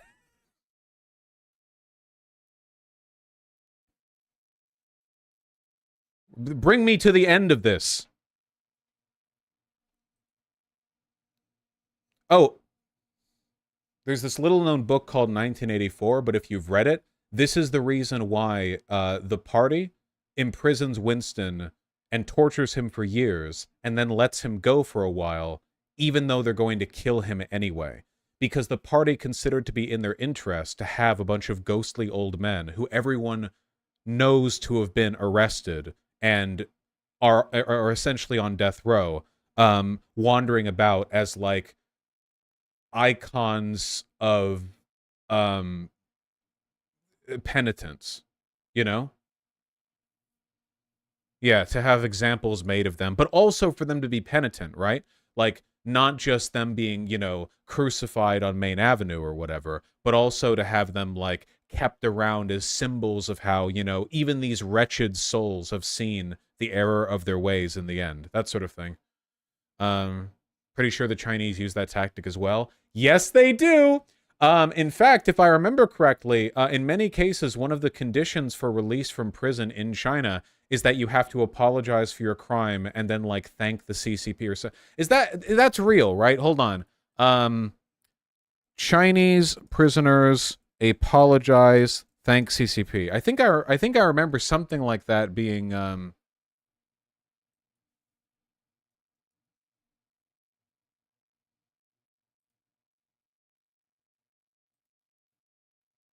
damn it. I think I remember reading that.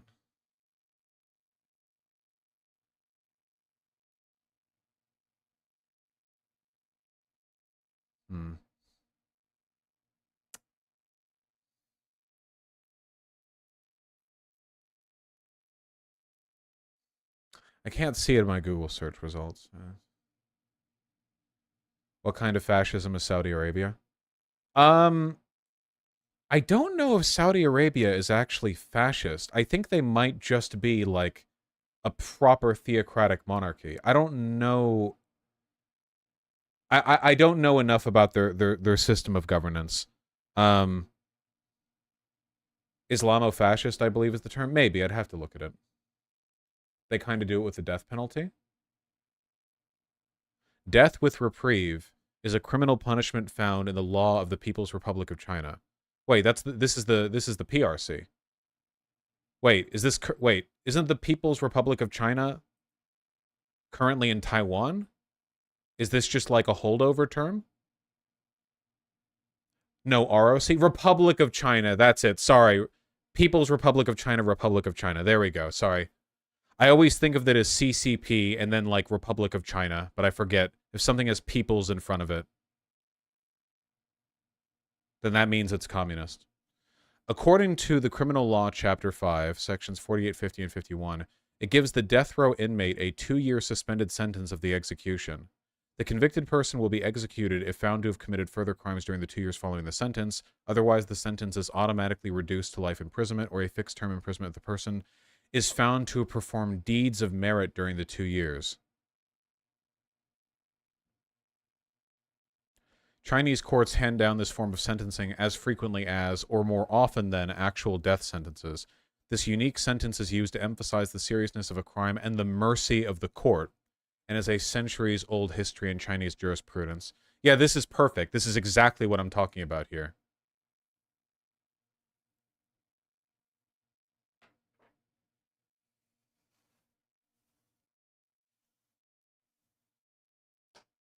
What characteristics make the USSR and China fascist if they don't have the hysteria about enemy characteristics? I always thought that was one of the defining characteristics of fascism. Well, they do, but it's different. It's complicated. I feel like the difference in the USSR and China is that they fold a lot of the goals of fascism in a social sense into governmental operation. Fascism is primarily a social phenomenon. It doesn't actually like describe a specific state of affairs politically, you know? Like fascism can be present in a society with a lot of different specific governmental structures. It's not like you have to have this kind of leader. Though they obviously tend to be authoritarian and like single leader rule. It's not necessarily the case. But I think that a lot of the structure of fascism is kind of folded into bureaucratic operation there. The hysteria still exists, but it exists as a kind of subjugated institutional force rather than as like a constant broiling flame that runs through the population. It's a little like we could...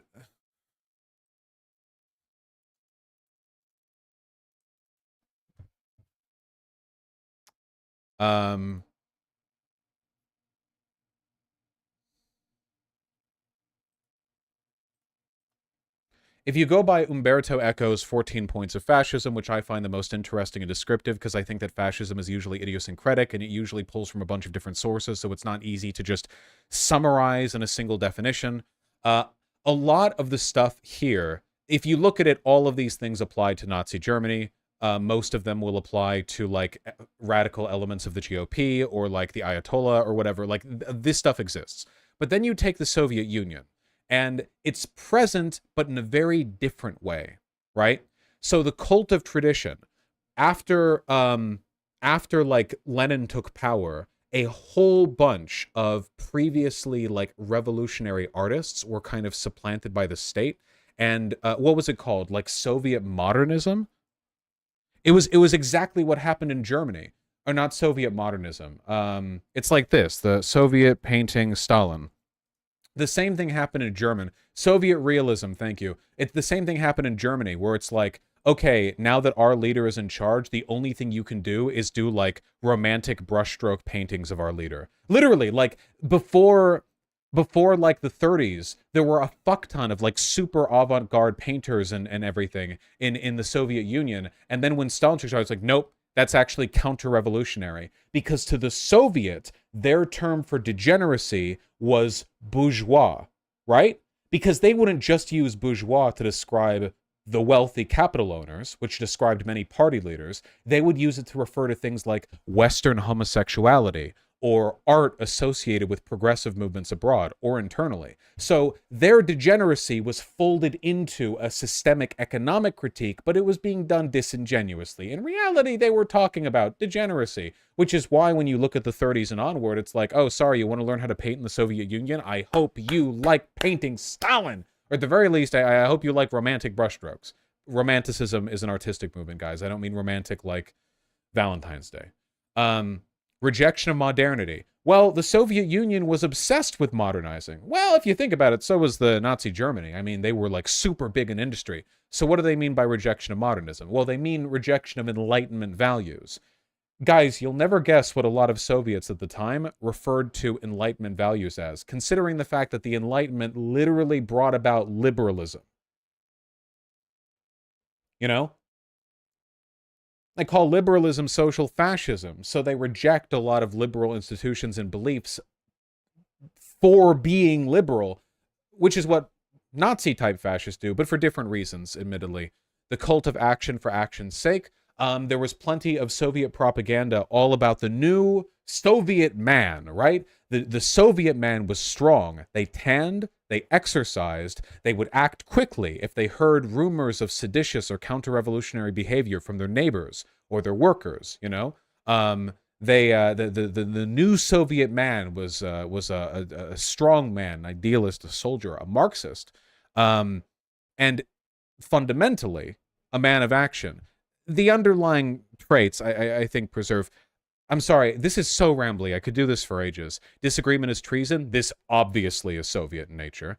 Fear of difference. The Soviet Union deported millions of people who belonged to ethnic minorities, claiming that those ethnic minorities were like constituencies of counter-revolutionary activity. The Soviet Union was not nominally ethnically supremacist, but in practice it absolutely was. They moved millions of people around. And the Holodomor absolutely, coincidentally, took place during a very large period of resentment towards Ukrainian ethnic groups, which was, I mean, this is like a hundreds-year-old feud, the Russians and the Ukrainians.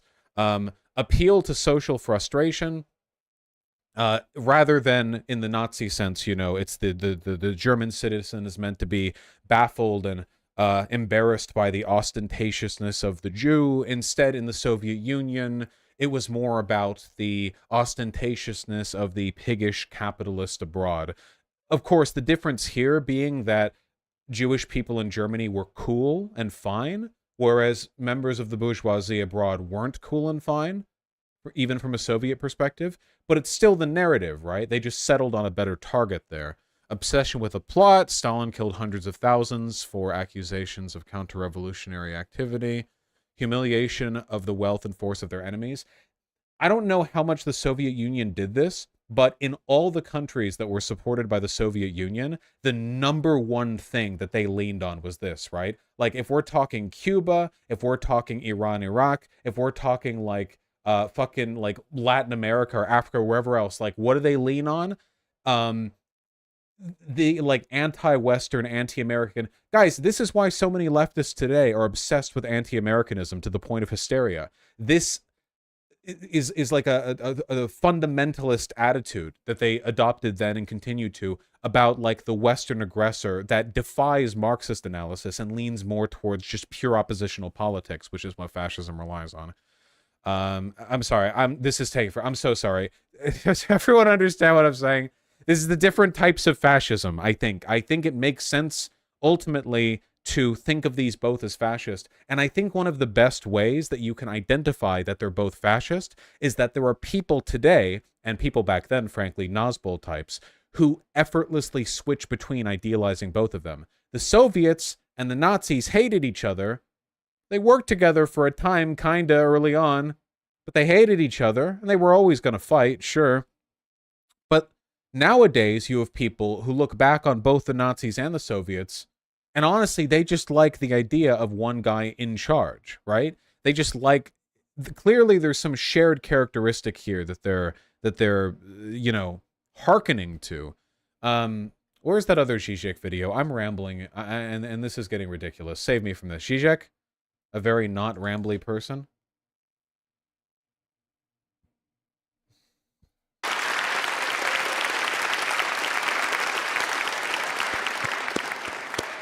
I want to begin with an old joke of mine. I hope you noticed that I joined the applause. And if you know a little bit my work, you know that I use often this example. This is a very good one. Why? Because I always distrusted the notion of totalitarianism. I'm not trying to save communism in comparison with fascism, that it's somehow better. I'm just saying that one should be very attentive to the distinctions between the two. What always fascinated me... When he says communism here, he's referring to Stalinist Russia, I believe. I'm sorry if some of you know this. Example of mine is this. Look at the old documentaries. You find all of them today on YouTube. When a fascist leader, after finishing his speech, receives applause, he just stands and receives the applause. A Stalinist leader always joins the applause. It's a totally different subjective position. The message of, and this doesn't make it any better, the message of Stalinist leader is, I'm one of you. It's not really about me. We all serve the cause. You know where you can find this difference also? I was shocked, and this is not, again, communist propaganda. On the contrary, This is true, by the way. The whole idea was like, I am just like a civil servant. That Stalin played this role the whole time. Like Stalin was like, oh, I am not your leader. I am just a civil servant that has been chosen by the people. I am clapping now because I too am happy with how this event has proceeded. You know, we are all one together. Like that kind of shit, you know? I found this detail in a book very critical of... I mean, I think that, yeah, this is best exemplified by the fact that people would say Comrade Stalin. They said, you know, Hitler the Führer. Hitler's term, 2 Germans beneath him, was one of his title, whereas Comrade was just there. It was like calling him brother, you know? So the idea being that, like, you know, oh, it's not even leader Stalin, even though of course he was. It's brother Stalin, you know, friend, because he's right there, you know, next to us, on top of that giant podium with the ability to kill all of us. Big Brother? Well, I mean, Big Brother was literally modeled after Stalin, so that's not an accident. Gulag, simply, the title is Gulag and Applebaum. You know that in Gulag, every year on Stalin's birthday, they gathered all the inmates who had to sign a telegram of congratulations to Comrade Stalin, wishing him all the best, and so on and so on. Of course, it was a ridiculous ritual. It was not serious. But the point is, why this ritual? Because just think about it. You cannot even imagine such a ritual in Nazism. On Hitler's birthday, to gather all the inmates of Auschwitz and make them sign a congratulation message to Hitler, it's meaningless. Another point, the Stalinist show trials, you know, where the tortured prisoners admit, yes, I collaborated in a plot to overthrow and kill Comrade Stalin. Such a thing doesn't... Is he okay? Have you guys really never heard Zizek speak before? He just sounds like this. Cannot happen, doesn't have any place in the Nazi or fascist universe. Hitler could have easily done the same. Select some visible, important Jewish figures and claim there is a plot again, and you torture them to confess. It's meaningless. Why? Because, and that's the tragedy, I'm not saying which one is better, because in Nazism, that's the horror of it. Apropos Jews, they are guilty directly for what they are. All you have to prove is that they are Jews. You then have to prove what they plan to do and so on. On the other hand, what makes Stalinism so mysterious almost is that these Stalinist enforced confessions project onto the prisoners a strange duality. You are, and they used all these terrifying terms, the Stalinists, scum of the earth, shit, and so on. But at the same time, they acknowledged to every accused prisoner the right, as it were, to step on his, her shoulders and objectively pass a judgment on his, her own betrayal. For example, the great Stalinist trials. You have there Bukharin, I don't know the big traitors for them. The prosecutor asked them, how did you become an enemy of the people? And as if from a totally objective position, they begin with, already as a young kid, I was educated by my parents to hate the working class and to enjoy exploiting them, whatever. I think an interesting distinction then is that the Nazi fascism is essentialist at its core. So if you're an enemy of the state, it's literally in your blood. Whereas while the Soviets would act that way, while they would act as though that was true, they would pretend it was not the case. So the Soviets would displace entire ethnic communities, move millions of people, kill families because of the crimes of one person, none of which makes sense if they genuinely believed in, like, you know, judicial processes that analyze the guilt of every individual. It's blood, effectively. It's if you're tainted. But the taint isn't your ethnicity necessarily. The taint is counter-revolutionary activity. And once you have that marked, you are essentially in their system a degenerate, but there's like a pantomime that goes over it. There's a pretense. There's theater that goes over it. But it's not like you could be accused of counter-revolutionary activity and then go to a Soviet, trial and argue in your defense and then get off scot-free. Like, it's not, these weren't like real trials. They were political kangaroo courts, but they ran through this to give the impression that it was not like a denunciation of one's essentialist traits, of the mark of the counter-revolutionary. But you see the paradox. You are pure shit, nobody, but at the same time you still participate in universal reason from where you can see what shit you are. Not sure, Superjet guy. In this sense, Stalinism is much more than fascism. What the Frankfurt School, Adorno and Horkheimer called dialectic of enlightenment. That is to say, the terrifying, totalitarian, oppressive, however you call it, consequences, implications of enlightenment itself. But I don't want to get lost in all this. The reason I got lost in this little improvisation is just to let you know how I like to proceed. Take some small, insignificant details. Oh my It's not a dodge, because that's exactly why I don't like Echo's 13 points. It's why I and Zizek don't really like concrete definitions of political ideologies, because it's all ambiguous when you focus on concrete. My goal isn't to do like a concrete definition of fascism or whatever, because I don't really think that's possible. It's what tendencies to look out for.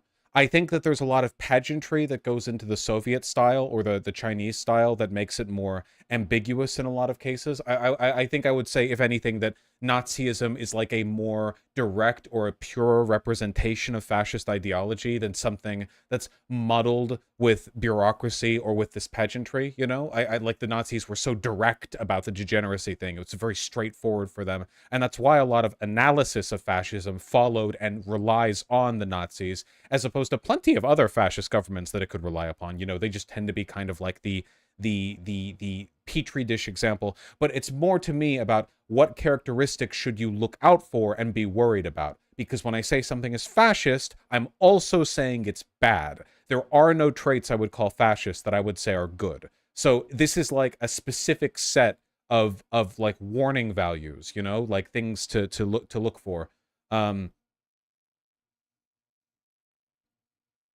Look, Stalin's documentary. He stands up and joins the applause. Hitler doesn't. And this is for me the proper Freudian reading, through this type of details. And then from this, you pass, or you see the... Do you agree fascism is capitalism in decay? I think that's a big part of it, sure. Yeah. I think that if you look throughout history, oftentimes fascism is capital owners trying to back the most radically anti-socialist and anti-communist factions within their country to maintain power. That's what's happening today in America, where like dark money billionaires back the GOP as they try to steal democracy away from us. It's not like that shit's like working class grassroots or whatever. And by the way, I'd say the same about the Soviets, because the Red Army might have been broadly proletarian, or at least aligned with the peasantry, but then what happened when they took power? Lenin and then later Stalin, who were powerful people whose power was being threatened by the realization of the revolution they had promised the people beneath them, consolidated power and immediately shut down any measure of revolutionary behavior and just, laid everything out to protect themselves. I mean, God, so many of the people killed under Stalin were essentially killed directly by Stalin to protect him, Like, a ton of the people killed in Germany were like just broad policies on the extermination of given ethnic groups or gay people or disabled people. But Stalin was out here like fucking sweating over individual people that he had blackbagged, Like he's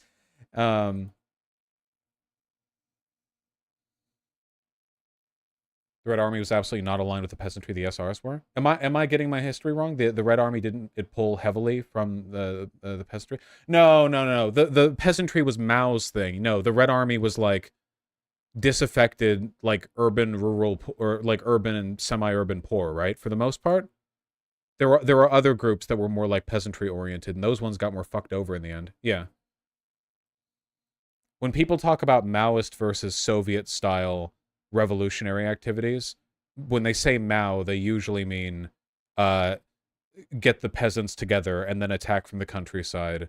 And when they say Soviet style, they mean build up like an industrial base and like pull through that. And it's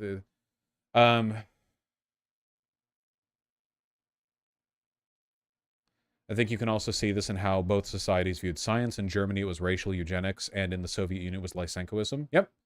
Yeah, both rejections of like degeneracy, though in the Soviet case, they would call it like bourgeois ideology.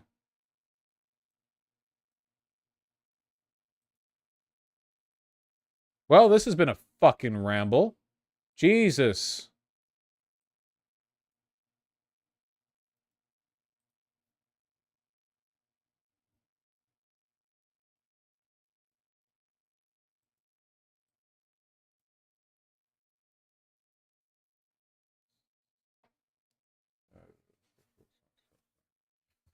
I'm going to do one more bit, and then I'm going to read some backed up donations. And then, like I said, because I feel sick today, I'm going to end. But I'm going to be fine tomorrow. It's not like a sickness. It's just I woke up full of food and alcohol. There's plenty more to talk about. There's always stuff to talk about. Hold on 1 second.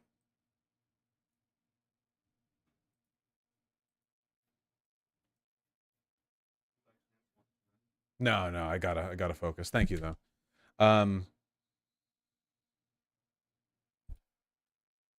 Vermin linked this? What is this? This couple was afraid to watch Oppenheimer because of Florence Pugh's sex scene, the horror. What? Okay, so I research everything before we watch it, but especially this movie. Obviously, I heard about it. Yes, we wanted to see it. It has an amazing rating.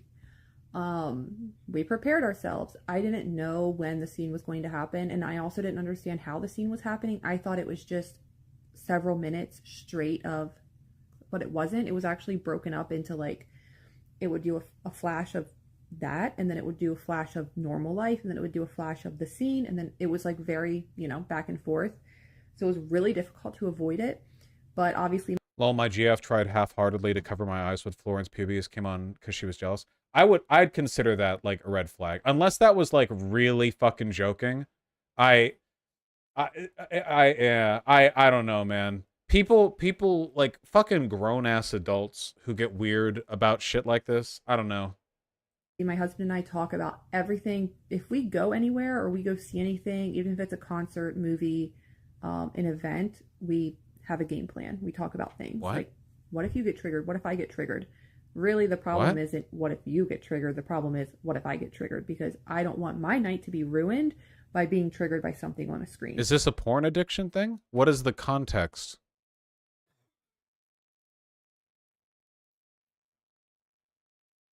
Hold on. TikTok, that's not love.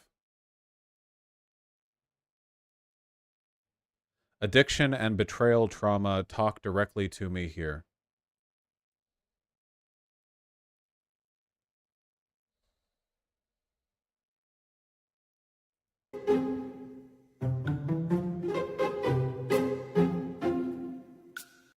Okay.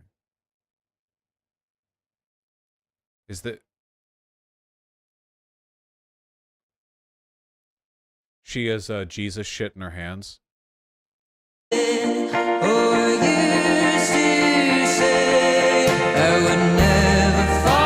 Okay. All right, so it's like weird about porn. Okay, porn addict? I don't know. So essentially, what we did was, when the scene came up, when things were happening, he literally closed his eyes and laid his head on my shoulder. Like, if this is my shoulder, like this is my shoulder, he like this. And then I would just like let him know whenever it was over. And it literally, I will tell you what right now, took nothing away from the story. Him not looking at the screen during did not change the storyline, did not change anything. Have a plan and talk about it. So fucking creepy.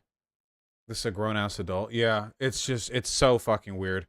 This doesn't have anything to do with porn addiction. This has to do with like Christian moralizing. This isn't like a health or whatever thing. Is anyone else like really fucking tired of the whole Why do you have sex scenes in your movie? It doesn't add anything. You realize, like, if you had that attitude towards art, you could cut out every part of every movie, right? Like, this fight scene, you could just have a text thing saying they fought. Like, what do you mean? Like, you could just read the plot synopsis on fucking Wikipedia, and that's all you need, right? Because then it doesn't take away from the story. It's so weird. It's so weird. And there's a lot of, like, Gen Z moralizing about this. Oh, Vermin sent me like fucking 50 things on this. Holy shit.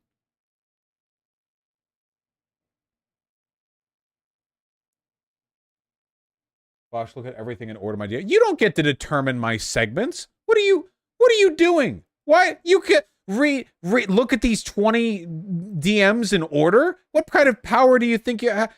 My editors, who I pay, by the way, DM me, and I fucking respond 2 days later with "Oops, saw we the anime like that," because I didn't read it in time.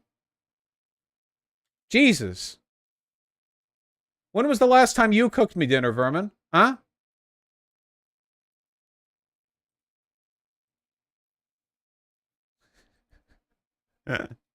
Let's check out these links. Since quitting corn, my husband... Oh, holy shit, there's a baby on the phone. And we're muting that. Affirms me and validates my feelings. No longer blows up at me or calls me name. Dude, the baby's on the phone. Shows compassion for me and holds space for my emotions. The thing that's really fucked up about this, too, is that, like, porn addiction is real in the sense that, like, anything can be an addiction, right? There are people addicted to porn. It's not like a special thing about porn or whatever. It's just like a thing that does exist. And it's impossible to talk about it or take it seriously because there are so many weirdo fucking conservative Christian moralizers who treat... Like, remember that debate we had? And it's people are like, no, porn addiction is different. If you look at one porn video, your brain instantly rots and looks like a fucking raisin. It's like, what do you mean? What are you talking about?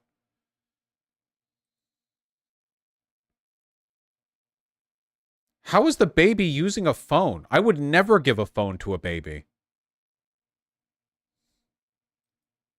This has 261,000 likes.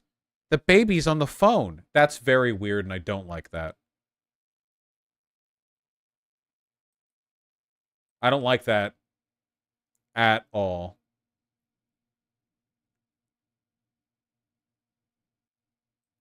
What are these links? She's accusing everyone criticizing her of being corn addicts. Apparently a lot of exciting things Why are you so quiet? Happening for me this week because I keep getting messages from followers telling me that my OBS volume is maximized right now. My account is trending on Reddit. There's like a cringe Reddit and they're like posting my content on there, which is hilarious because it's like, oh, I know what Reddit is used for.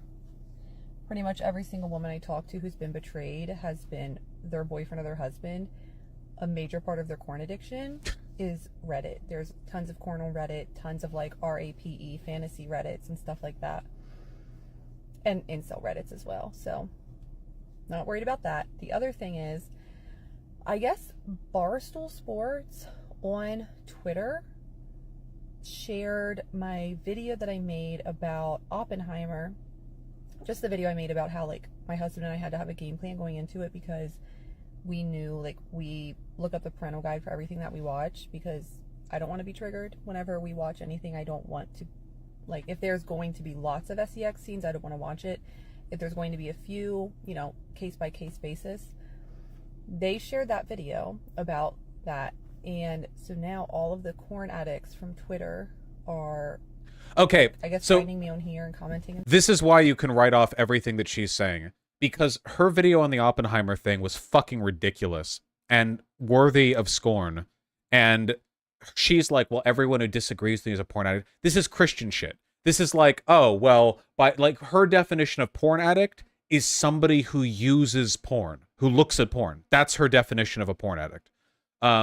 Yeah, it's the therapy talk shit, man. I really wish we could, like, mind wipe therapy talk from people's brains because all it does is get abused. That's it. That's the only thing therapy talk exists for. It's like academia speak and fucking sociology when people start using terms like black bodies rather than black people. And it's like, what the fuck are you saying? They're like, well, by saying black body, we're emphasizing the physical presence. Shut the fuck up. Say black people. What the fuck do you mean? Black bodies. Jesus Christ. And it's like, yeah, all of these toxic gaslighting porn addicts are trying to trigger me with it's like shut the fuck up. We're not in a therapy setting, okay?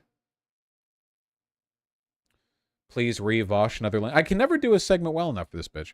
Explains that he was also an alcoholic and quit porn at the same time as alcohol, but of course she blames it on the porn, not the alcohol addiction. I don't know. I mean, I saw that and that was just like a fucking random tweet, so I don't know if that's true or not. I don't know if it's true or not.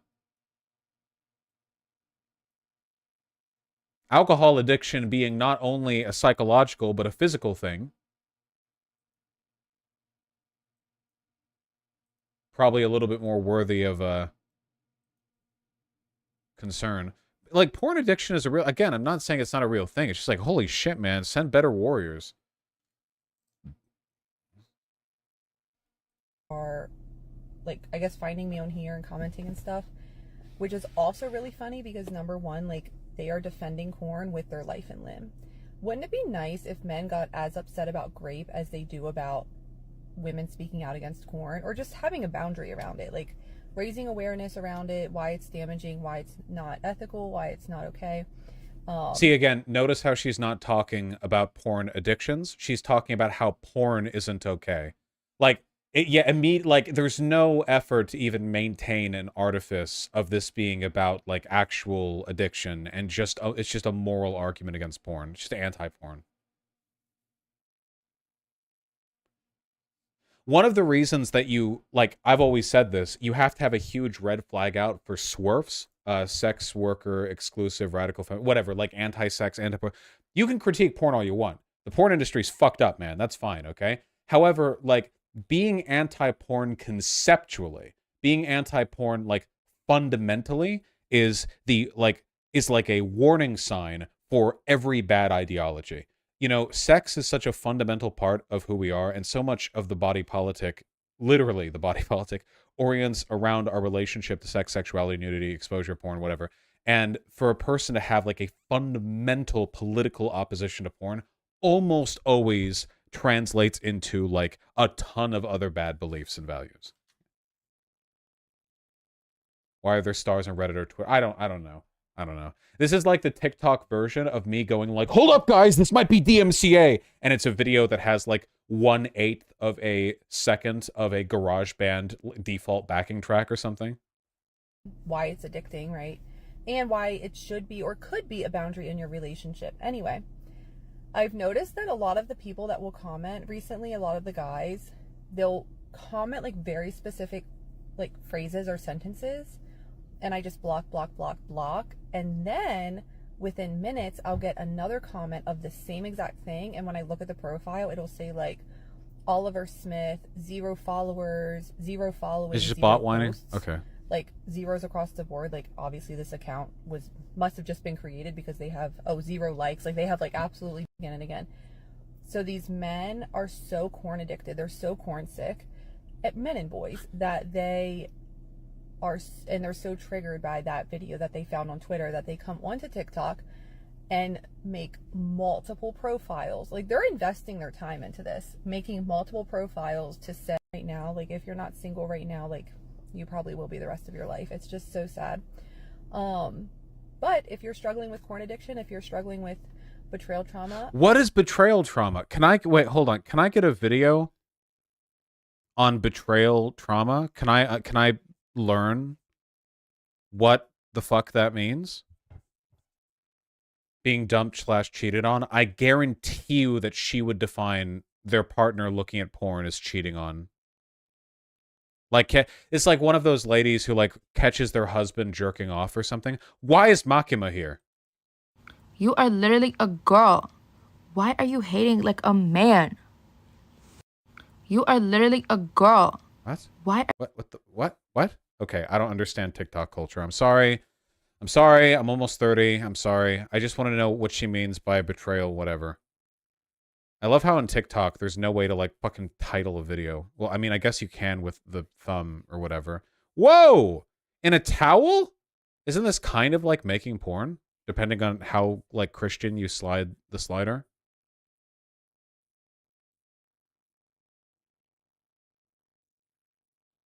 Corn addicted woman. True. So, yes and no. It doesn't actually reduce stress, but just like all addicts, whatever substance you're addicted to, especially if it's something very... I do think a lot of this Puritan Christian shit is kind of softcore bait. Yeah, I don't want to like say there's anything wrong with or sexual about a woman putting makeup on or whatever, but it's definitely not a coincidence that so much of the, hey, reject porn, reject modernity, have a trad wife, be chaste, be modest stuff has spokeswomen who are like really conventionally attractive, and a lot of the times when it's just like captions being added to an image, they look like porn stars who are just wearing like normal clothes. You know what I mean? Like, oh man, don't be a degen. Here's your trad wife, and it's some chick with like double D's and cleavage. But it's like, okay, there's nothing wrong with being a chick with double D's and cleavage, but like the fact that that's what you're choosing to advertise a movement away from pornography is an indication that this is just softcore porn for you.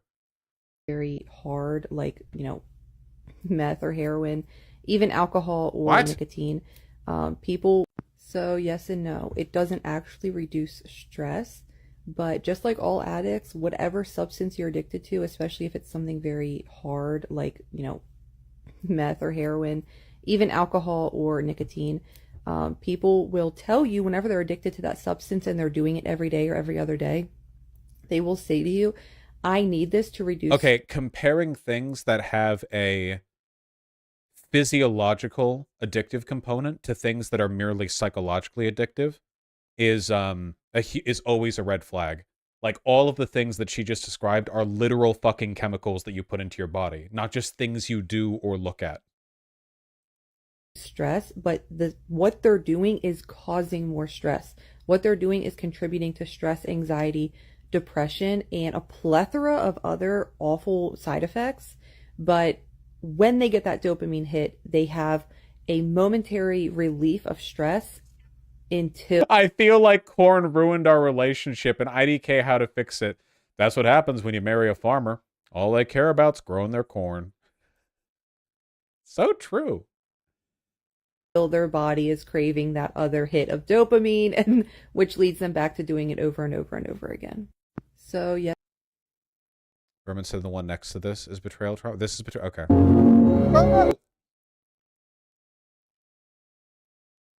There's a huge genre of Zoomer radfems to insane. I've been wanting to do a segment on this, but I've seen so many videos of like women who are like 20, 21 who are pretty much objectively attractive, and they're saying shit like, I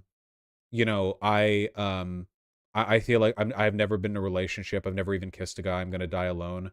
And I feel like it's so interesting, and I want to do because like the thing is that nobody wants to acknowledge is that's the case with a lot of guys, because I've seen the selfies posted to incel forums, and a lot of those motherfuckers are lying about how unattractive they are.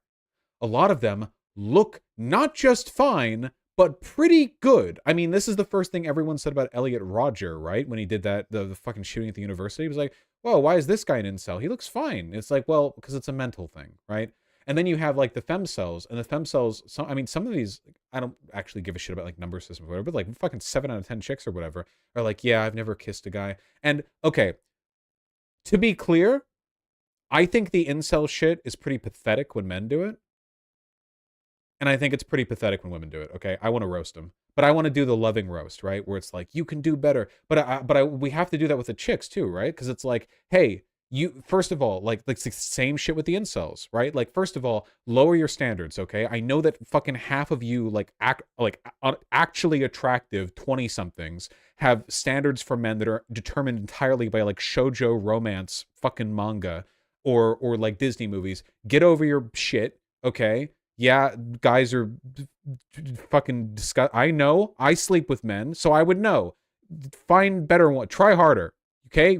Make you fucking try harder. We got to do that, but for the radfems. For the fucking femcells or whatever.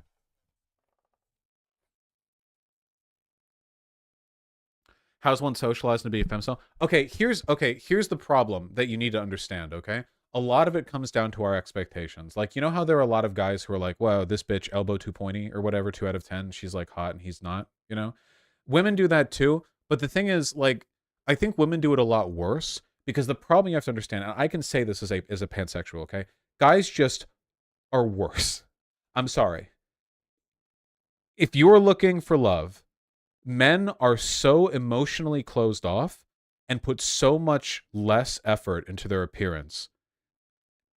Now, gay men are fine because gay men tend to be better about this and they tend to put a lot more, especially the bottoms, put a lot more effort into their appearance. But like with straight dudes, I've seen straight guys not a lot of effort put in. I mean, it depends on the men. Of course it depends on the men, but I'm talking about averages here. Now this is totally fixable. There's nothing that makes men have to be emotionally closed off or not put any effort into their appearance or whatever. Okay. That's not like a innate property of being born male, you know? They don't have to be like that, but they are.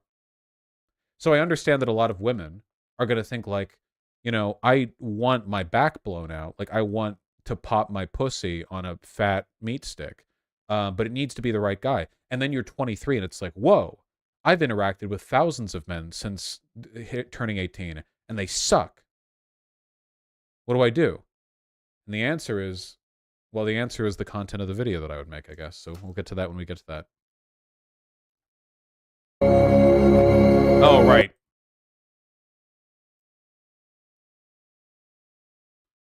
Betrayal trauma is a collective term for the relational trauma suffered when a person on whom you thought you could rely, a person you trust, violates that trust. Okay, yeah, so this is when you catch your partner jerking into porn.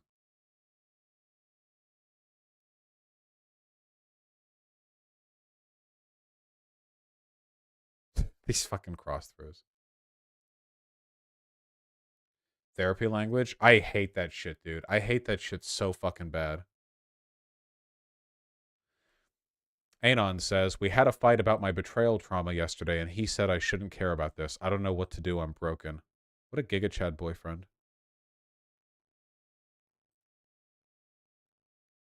They're all saying to leave him.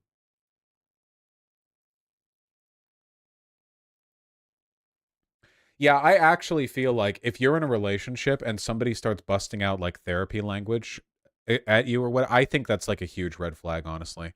I think that they're just ways of legitimizing your arguments, but you're trying to like you're trying to like pull the convo down into this like, yeah, I don't know. It's not like a 100% thing. Like if you have a partner who you treated like kind of shit one day and they're like, I feel like, I don't know, kind of traumatized because I like feel like I can't trust you more. Like, I don't think you should immediately break up with them or whatever. That's mean and callous and undeserved. It's a contextual thing. I just think it's something to look out for, you know. Some people weaponize it very maliciously. Very maliciously. Okay. We were going to do a video on Mr. Beast, but thanks to Vermin selfishly and greedily giving me content for my YouTube channel, we're going to have to save it for tomorrow. I am going to read donos. I think we're backed a little. Okay, I gotta stop fucking with my beard, man. Yeah? Wait, what? I feel like a cat's hurtling towards me at high speeds right now.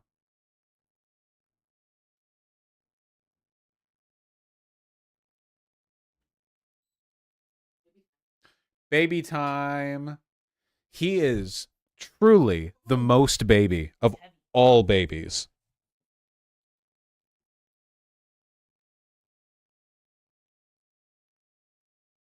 He is so good. You guys want to know how good he is? When earlier today, after I got back from some errands and hanging out with a friend, this little guy right here just started walking up on me and purring like immediately, and then he followed me for the next 3 fucking hours. Here, let me sit up straight. There. He followed me for the next 3 hours. Okay, I swear to God, dude, I had to take a shit, so I went into the bathroom and to fucking poop. and I left the door open a crack because obviously the cats want to run in and out of the bathroom when you're like they do this all the time. You can't stop them. Like they'll just scratch at the fucking door. And I let him in there and he like jumped into the bathtub, then jumped out of it. And I swear to God, with fucking lightning speed, I blocked with my hand down as he jumped up to fucking jump between my legs while sitting on the toilet. So he would have just jumped in the toilet bowl or possibly like scratched the shit out of my dick. Like he just wants to jump up onto my lap, and I fucking like I see him like, oh, there he goes. I see him like running up and like fucking right as it just hits the back of my hand. This fucking lunatic. Jesus Christ. Blocked. Can cats be taught tricks? Yeah. Probably harder than with dogs, but you know. Insanely friendly baby. He's so fucking friendly, man. He's so friendly. I laid down in bed afterwards for a bit because there were a couple of YouTube videos that I wanted to watch, and he just laid next to me and purred. He just went, curled into a ball, and just purred loudly next to me for 1 hour. Just so fucking cute.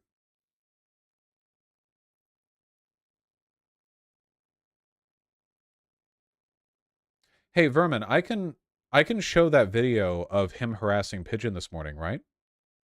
Did I post that video publicly? I think I took the video and I think I remember it being fine. Who did I send that to? Did I send that to somebody in DMs?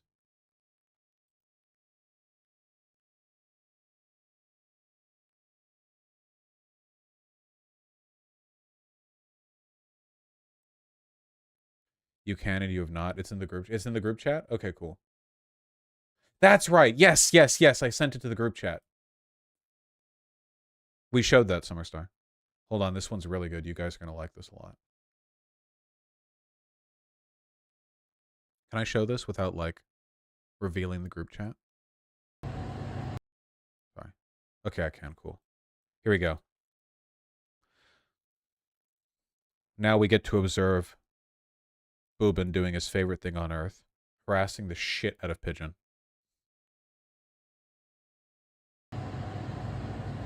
Ruben.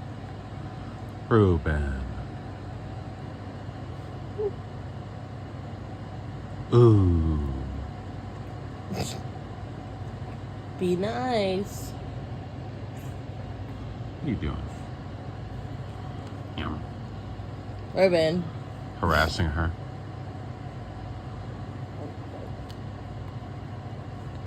No! He deserves it. He's biting He does her. deserve it. Pigeon, bite him harder. Eat him. Yum. She is so sleepy for putting up with this. There we go. Ruben. He's not strong. He's not putting much force on her. She just is choosing not to get the up. chokehold.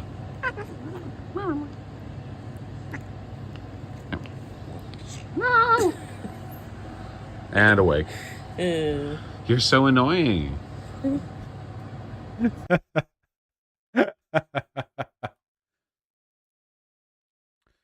Yeah, Pigeon sleeps a lot compared to Ruben, or at least she just likes laying under a blanket. And whenever he gets bored, he'll run up and harass her, like dive bombing her, until she gets up, and then they play tag and wrestle and stuff.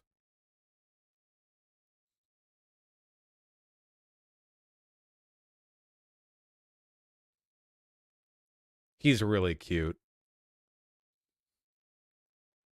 He's growing fast. Yeah, he's like twice the size he was when we got him. It's been like a month and a half, 2 months. How's Boobin with Artemy? Artemy's lazy as shit, so he'll basically just like, whenever Boobin is running around, he'll just like flop on the ground and observe. Though Artemy's been pretty good because Boobin will run up and play with his tail and Artemy will let him.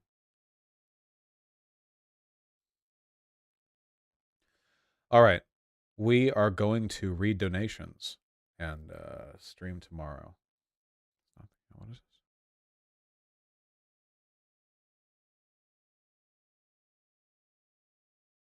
Yes, Tempest. Oh, yeah, guys. We hit a pretty big milestone today. The YouTube channel hit 450,000 subscribers. and views are at an almost all-time high. We've actually been getting a pretty big bump in subscriptions lately, which I'm really happy with. Um, I feel like we've got a good thing going on, you know? Guys, I don't know. I feel like I might be a successful YouTuber. We'll see how it goes. Yeah, we're gonna hit 500,000 soon. I hope sometime soon.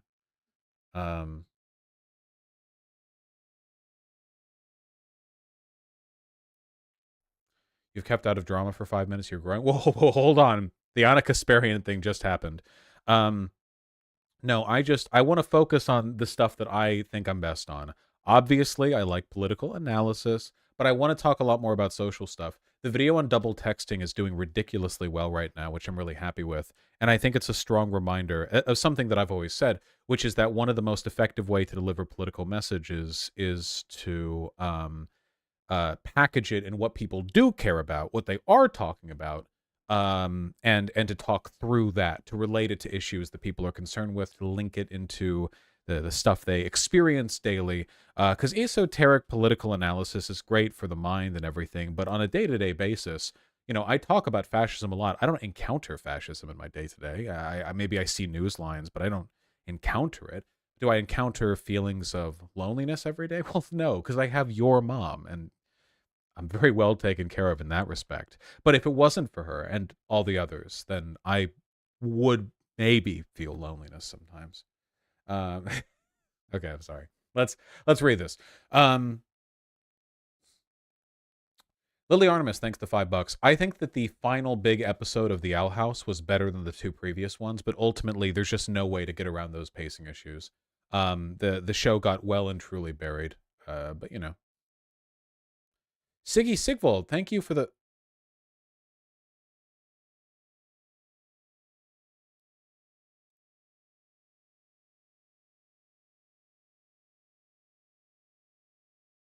I think White Nervosa fixed the donations. I can see super chats in my feed again.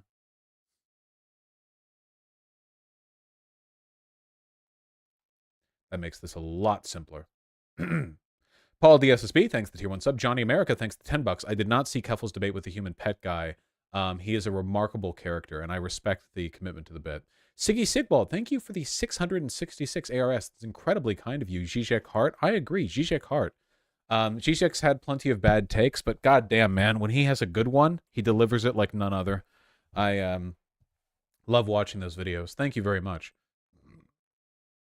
Gareth McDonald, thank you for the 456 pounds. Really appreciate that. Cal Dude, the $5, not to detract from the convo, but you're looking great tonight. Thank you. Yeah, I've lost 6 or 7 pounds in the past 2 or 3 weeks. I've gotten back into it. I don't know why I did that. I haven't worked out. My chest is still a little too fucked for me to comfortably move weights, especially for my, like bench presses or whatever. But I've been losing weight. And I've gotten a fuck ton of clothes. My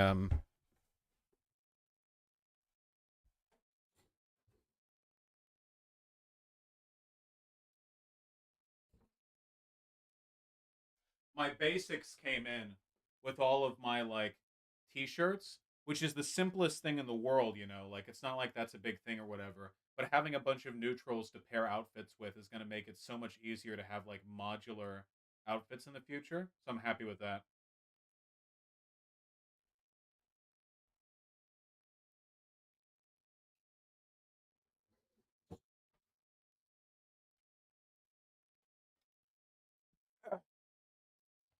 No, it's the simple stuff.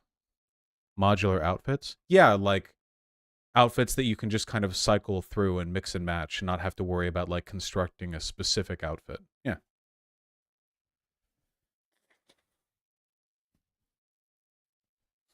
Okay.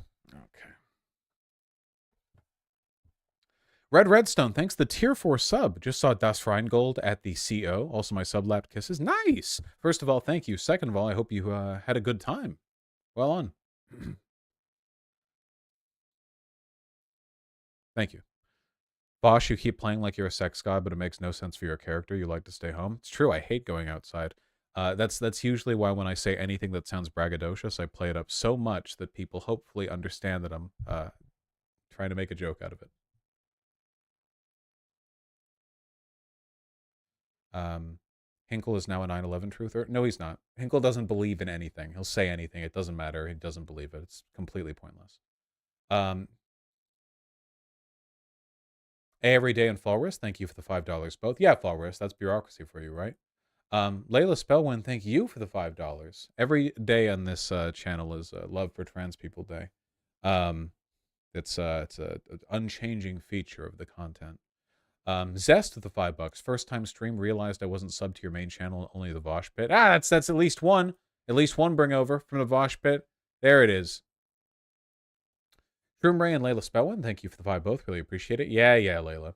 I love the Cold Cuts boys, Shroom Ray, but I could not have them on for OK Buddy Vaush, because then I would never get through them. I need to go through so many memes the next one we do, and if I have multiple people there, it'll be like 27 hours, and most of it will be me explaining context to them, and I'm not doing it. I don't care if it would be fun for you. I'm not doing it. What? The stream gets way too much Ruben and not enough arm, you know? That's true. Holy shit, he's so big. You're so big. He was low, but then he got up when he saw me. I don't think I can even hold him like that. He just fucking overflow out. What is this? He's purring.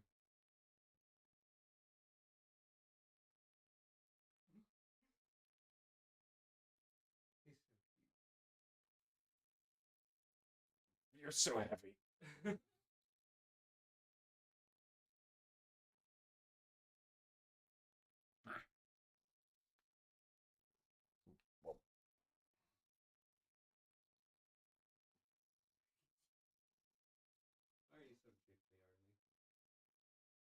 He's like Jello.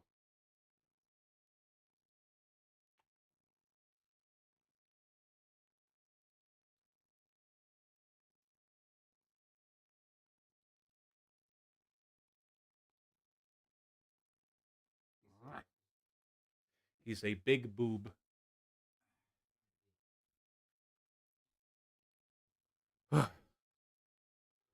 He's so heavy. Whose hands and voice were those? Conyer. Okay. We're never gonna read these donos. The Worried Traveler, thank you for the $5. Do you think Sir Dean is a mansion? He's my representative. I'm afraid I don't know enough about Dean Phillips to really say. Did I make that comparison? I don't recall making it. Benjamin Guilford Lift, thanks the $10. No, I remember John Stewart talking to that econ guy, about 5 months ago. I remember that. I remember going over that. Either way, it's probably copyright. I don't remember what exactly. Maybe I just watched on my own. Lomo Alice Payne, thank you for the $5. Prairie Fire, thank you for the $2. So noted. Casual Bogan, thank you for the $5. Really appreciate that. It is hard getting good info from these countries. God damn it. God damn it. No favoritism. You never show her anymore because she's always the Because she's sleepy. Yeah. Now she has no choice. She's chilling. She's gonna eat soon anyway.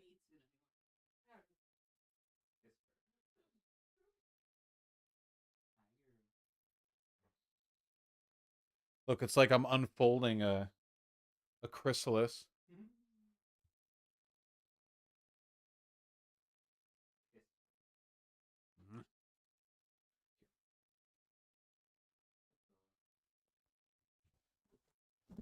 What?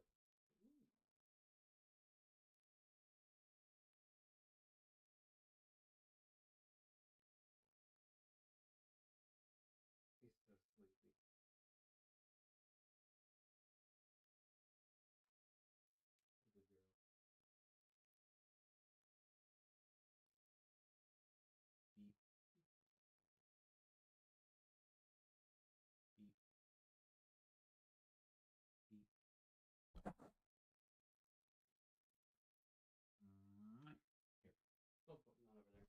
Maybe I'll hit the camera. Because I won't be able to handle it. Too much woman in this blanket. That's true. There you go. That's every cat we currently have. Now I'm going to finish these donos. 3 interruptions. Hunter Bush and Jazz Dog, thank you for the tier 1 subs. Titan Bait, thanks the $5. I'll take a look at the chair, but I'm trying to avoid chair talk and stream because I feel like it's slightly played out at the moment. Sake, thank you for the 4 tier 1 subs. Really appreciate that. Maybe. We'll see. Fake Alec Kyle Parker, thanks the tier 1 sub. Really appreciate that. Vaush, I re-watched your Open World Games Are Ruining Everything video, and after playing Xenoblade Chronicles 2, I 100% agree. Fuck yeah. Thank you. I know I'm right. Fake Alec Kyle Parker, thank you for the $25. I really appreciate that. You scared me. Take this angry dono. Sorry. Hard to avoid that. Bubble with the $3. No, I have not yet found a chair. Benjamin Gilbert Leaf, thank you for the $10. Really appreciate that. Horizon, thank you for the $5. Noxamillion, thank you for the tier 2 sub. Any advice for someone attempting to get into the debate sphere like you do, outside saying tactical words to a debate law? I have a video on recommendations for content creators, but in terms of the debate sphere specifically, it's like really just about your ability to get that engagement. I don't know. It varies, and it's changed a lot since I started.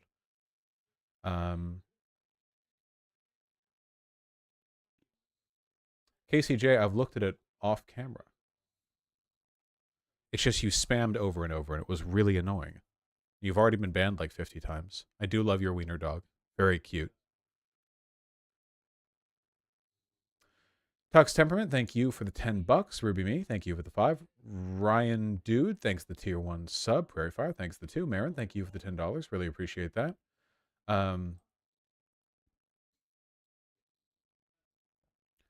Zach One, thank you for the $5. Bucks, I'll give it a look. I didn't want to stream for this long. The Iris, thank you for the 10 euros or 5 euros. I really appreciate that. Sake, thank you for the 81 subs. These are older donos from a few days ago. Thank you very, very much. Mika M, James Mitchell, and Charlie Jinmir, thank you for the $5 all. Really appreciate that. Wait, have I not looked at these? Oh, it re-updated the...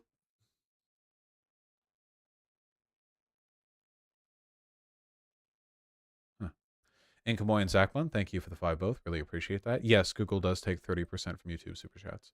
Balthazar228, thank you for the very kind $20. Really appreciate that. Very kind of you. Maxter, thank you for the tier 2 subs. I just moved out of my parents' house and would like to get a cat, but my dad is severely allergic and says if I do, he'll never visit. Ah, that sucks. Can't just, like, wear a mask or something? Jared, thank you for the $2. Really appreciate that. Okay, I see. I see. It's kept all the old super chats.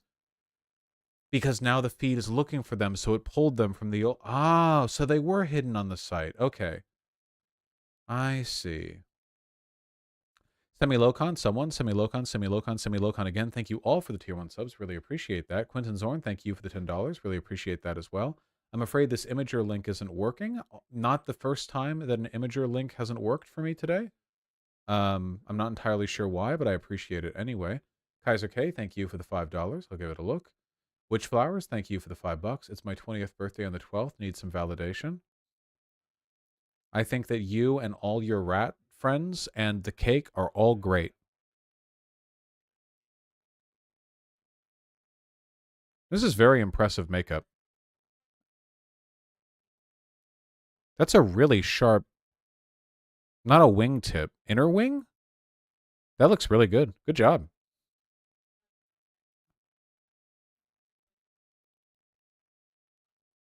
Looks really good. Good job. Happy birthday. Yeah. Why does my camera feel like it's slightly... Boss, show up the drift next time? I'm not really wearing drip right now. Unknown Anomaly, thank you for the incredibly kind $50. I really appreciate that. Hey Vosh, been a while since I could make it to a stream. My work schedule's been murder. But here's something to the Plan to Repair Fund to feed Ruben. Ruben does eat a lot of food. Thank you very much. I really appreciate that. Sorry that today's stream is shorter. I just physically feel sick. Yeah, we'll talk about Elon and Mr. Beast tomorrow. Ruby, Me, and Facetious, thank you for the $5 both. Really appreciate that. Inkamoy, thank you likewise. Wabajack, thank you likewise. Honey Black Thank you for the tier 1 sub. Fantasy Jorts with the insanely kind 20 tier 1 subs. My goodness. Just got my first check as a pharmacist. Thought I'd redistribute. Keep up the good work, Captain Vaush. Thank you. That's incredibly kind of you. Seriously. I hope that your work goes well as well. My goodness.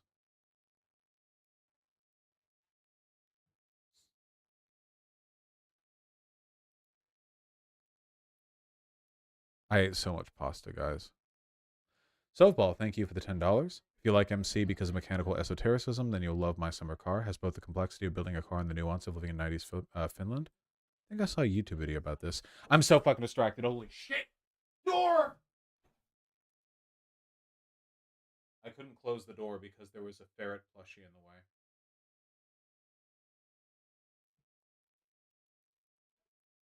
There was a plushie in the way. The door didn't really close.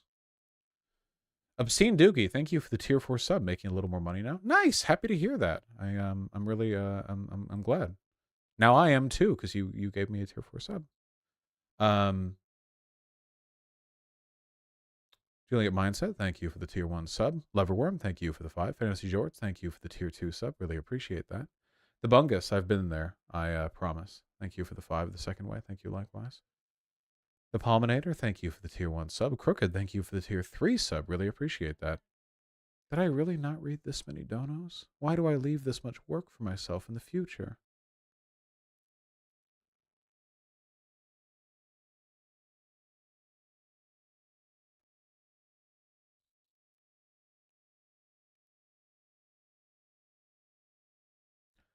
Yeah. Zapsalis, thank you for the tier 1 subs. Dandy Andy and Music 3FB, thank you for the $5. Balthazar, thank you for the $10. Really appreciate that. Naomi Chance, thank you for the $2. Banana Crabman, Fantasy Jorts, Alex Curris, thank you for the $5 all. Really appreciate that. Lee Astral, thanks to tier 1 sub. Purifier, thank you for $2. Diesel Baby, Sneezy Shadow, very rare, thank you for the $5 all. Really appreciate that. Bet, thank you for the 55 TRY. Wispit, thank you for the $5. Meows, thank you for the tier 1 sub. Gun Invalid, thank you for the $10. Usurper, thank you for the $5. Really appreciate that. A lot of chair recommendations here that I'm looking at very quickly. Jeff Kaplan, Beefless Stew, thank you for the 2 and 5 respectively. Really appreciate that. James93, thank you for the $20. Really, really appreciate that. I think I've read a lot of these donos, but to be honest with you, it's kind of hard to tell because of the site update. JT, thank you for the 500 CZK. It's very kind of you. Giannis Good, thank you for the $10. Really, really appreciate that. Happy to. Auntie, thank you for the £5. Paige Arizona, thank you for the $20. Really appreciate that. Jafaro, thank you for the $5. Anxiety, thank you for the $50. Did I go over that before? I don't know if I did. I don't know. You all are so kind to me. Thank you. I really appreciate that. My goodness. Londi the Elder, thank you for the tier 4 sub. It's all about ghosting mid-coitus. That's true, but I don't think I remember reading this dono before, which means that I'm still reading donos I haven't read before. Thank you very much. My goodness. McScoots, thanks for the tier 1 sub. Really appreciate it. Alex Payne, Weeb Spec, and Vibrant Pico, thank you for the $5 all. Really appreciate those as well. Villager, thank you for the $10. Very kind of you. Gareth McDonald, thank you for the 428 pounds. My heart overflows. Battle Honeybee, thank you for the tier 1 sub. Alex Payne, thank you for the $2. Dynaman, Alex Payne, Alita is a wolf. Thank you all for the $5. Really appreciate that. The Superintendent, thank you for the €5. Session Amaru, thank you for the 50 pesos. What stream was I doing here? I missed a $250 dono?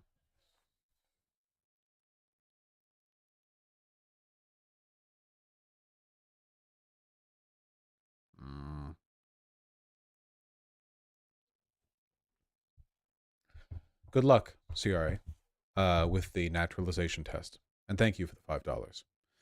Matty Tiahu, thanks for the tier 1 sub. Kakai Win, thank you for the tier 2 sub. Davena, thank you for the $10. I really appreciate that. Kakai Win, thank you for the 627. Lee Hawk 4, thank you for the $250 that I missed up until now. I hope you see me seeing this. Thank you for exposing the systems. The deplorable is but a synonym. As a female Gen Xer inspired by the younger generation's refusal to bend over like I did, hey, there's always time to unbend over, right? Thank you very much for the incredibly kind donation. I really, really appreciate that.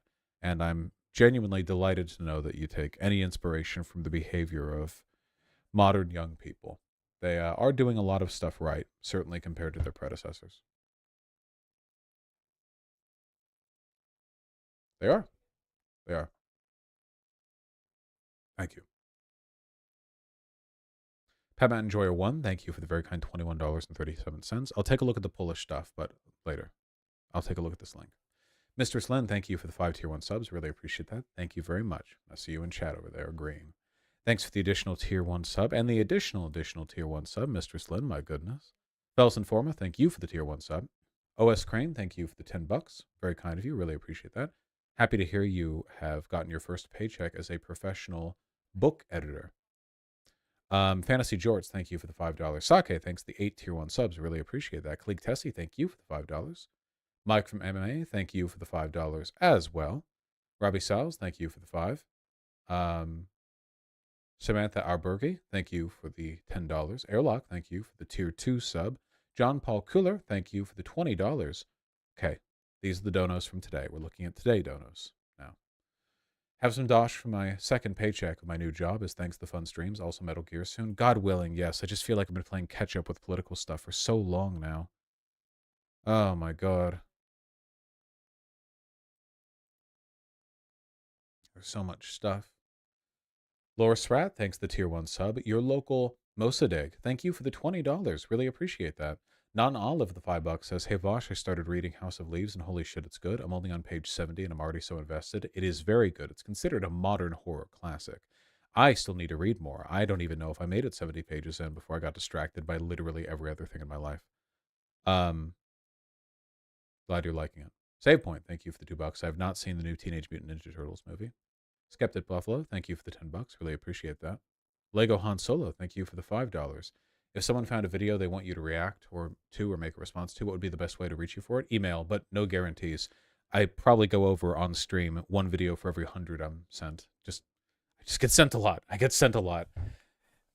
If I did everything everyone over email asked me to do, then I would never have time to stream, eat, shit, or sleep. That's just life.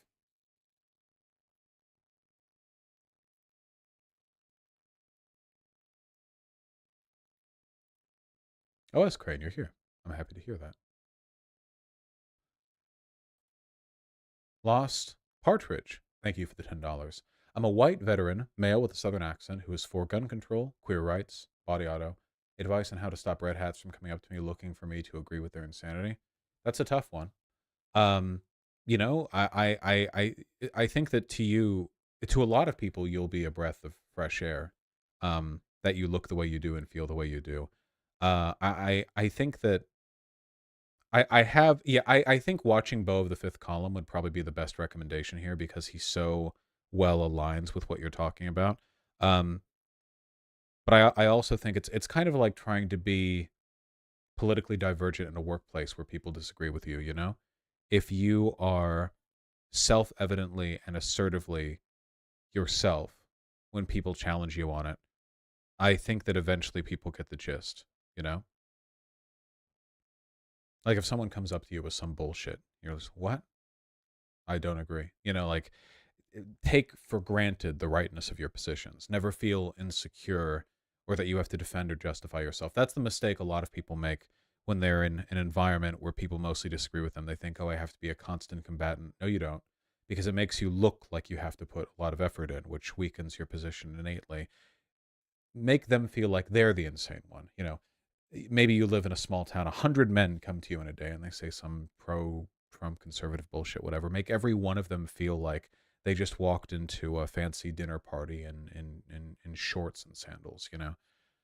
And make them feel small innately for daring to believe the things they do. Cringe at them. Fake Alec Kyle Parker, thank you for the 5 tier 1 subs. I really appreciate that. And a YouTube link.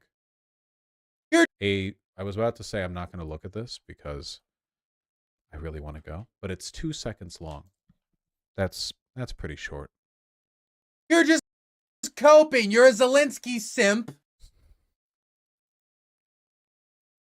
Can't believe Dylan's fallen to the dark side. Sake, thank you for the 8 tier 2 subs. Hold on. Lost Partridge. I do check YouTube chat sometimes. I can see you. Thank you and good luck. Sake with the 8 tier 2 subs. Thank you. That's incredibly kind of you. I really, really appreciate that. Feels bad, man. Also, White Nervosa needs to add a counter to total number of subs given when you give subs. I actually agree. There's that data should still be stored on the site. So with enough effort, I'm confident that could be pulled and used. I agree. Yes, you know, you have all been so kind to me. Some certainly have been kind in a numerically larger way, and I, you know, feel it's fair to pay that respect.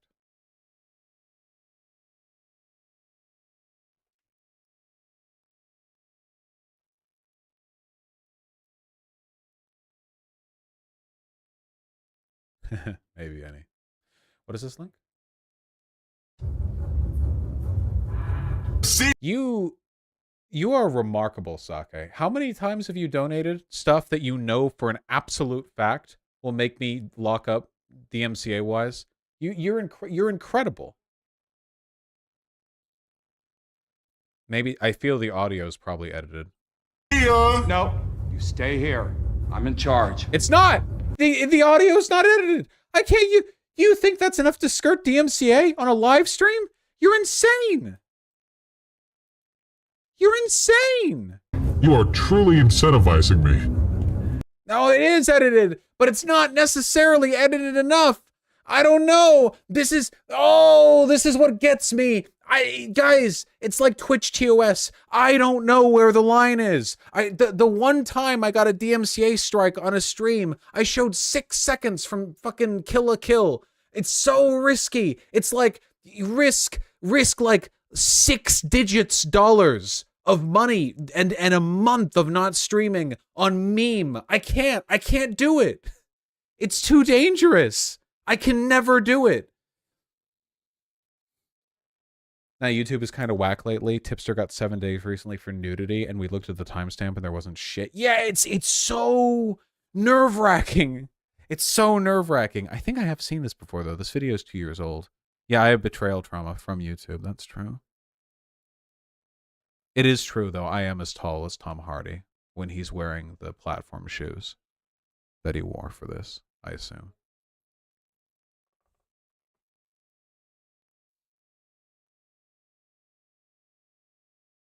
For you?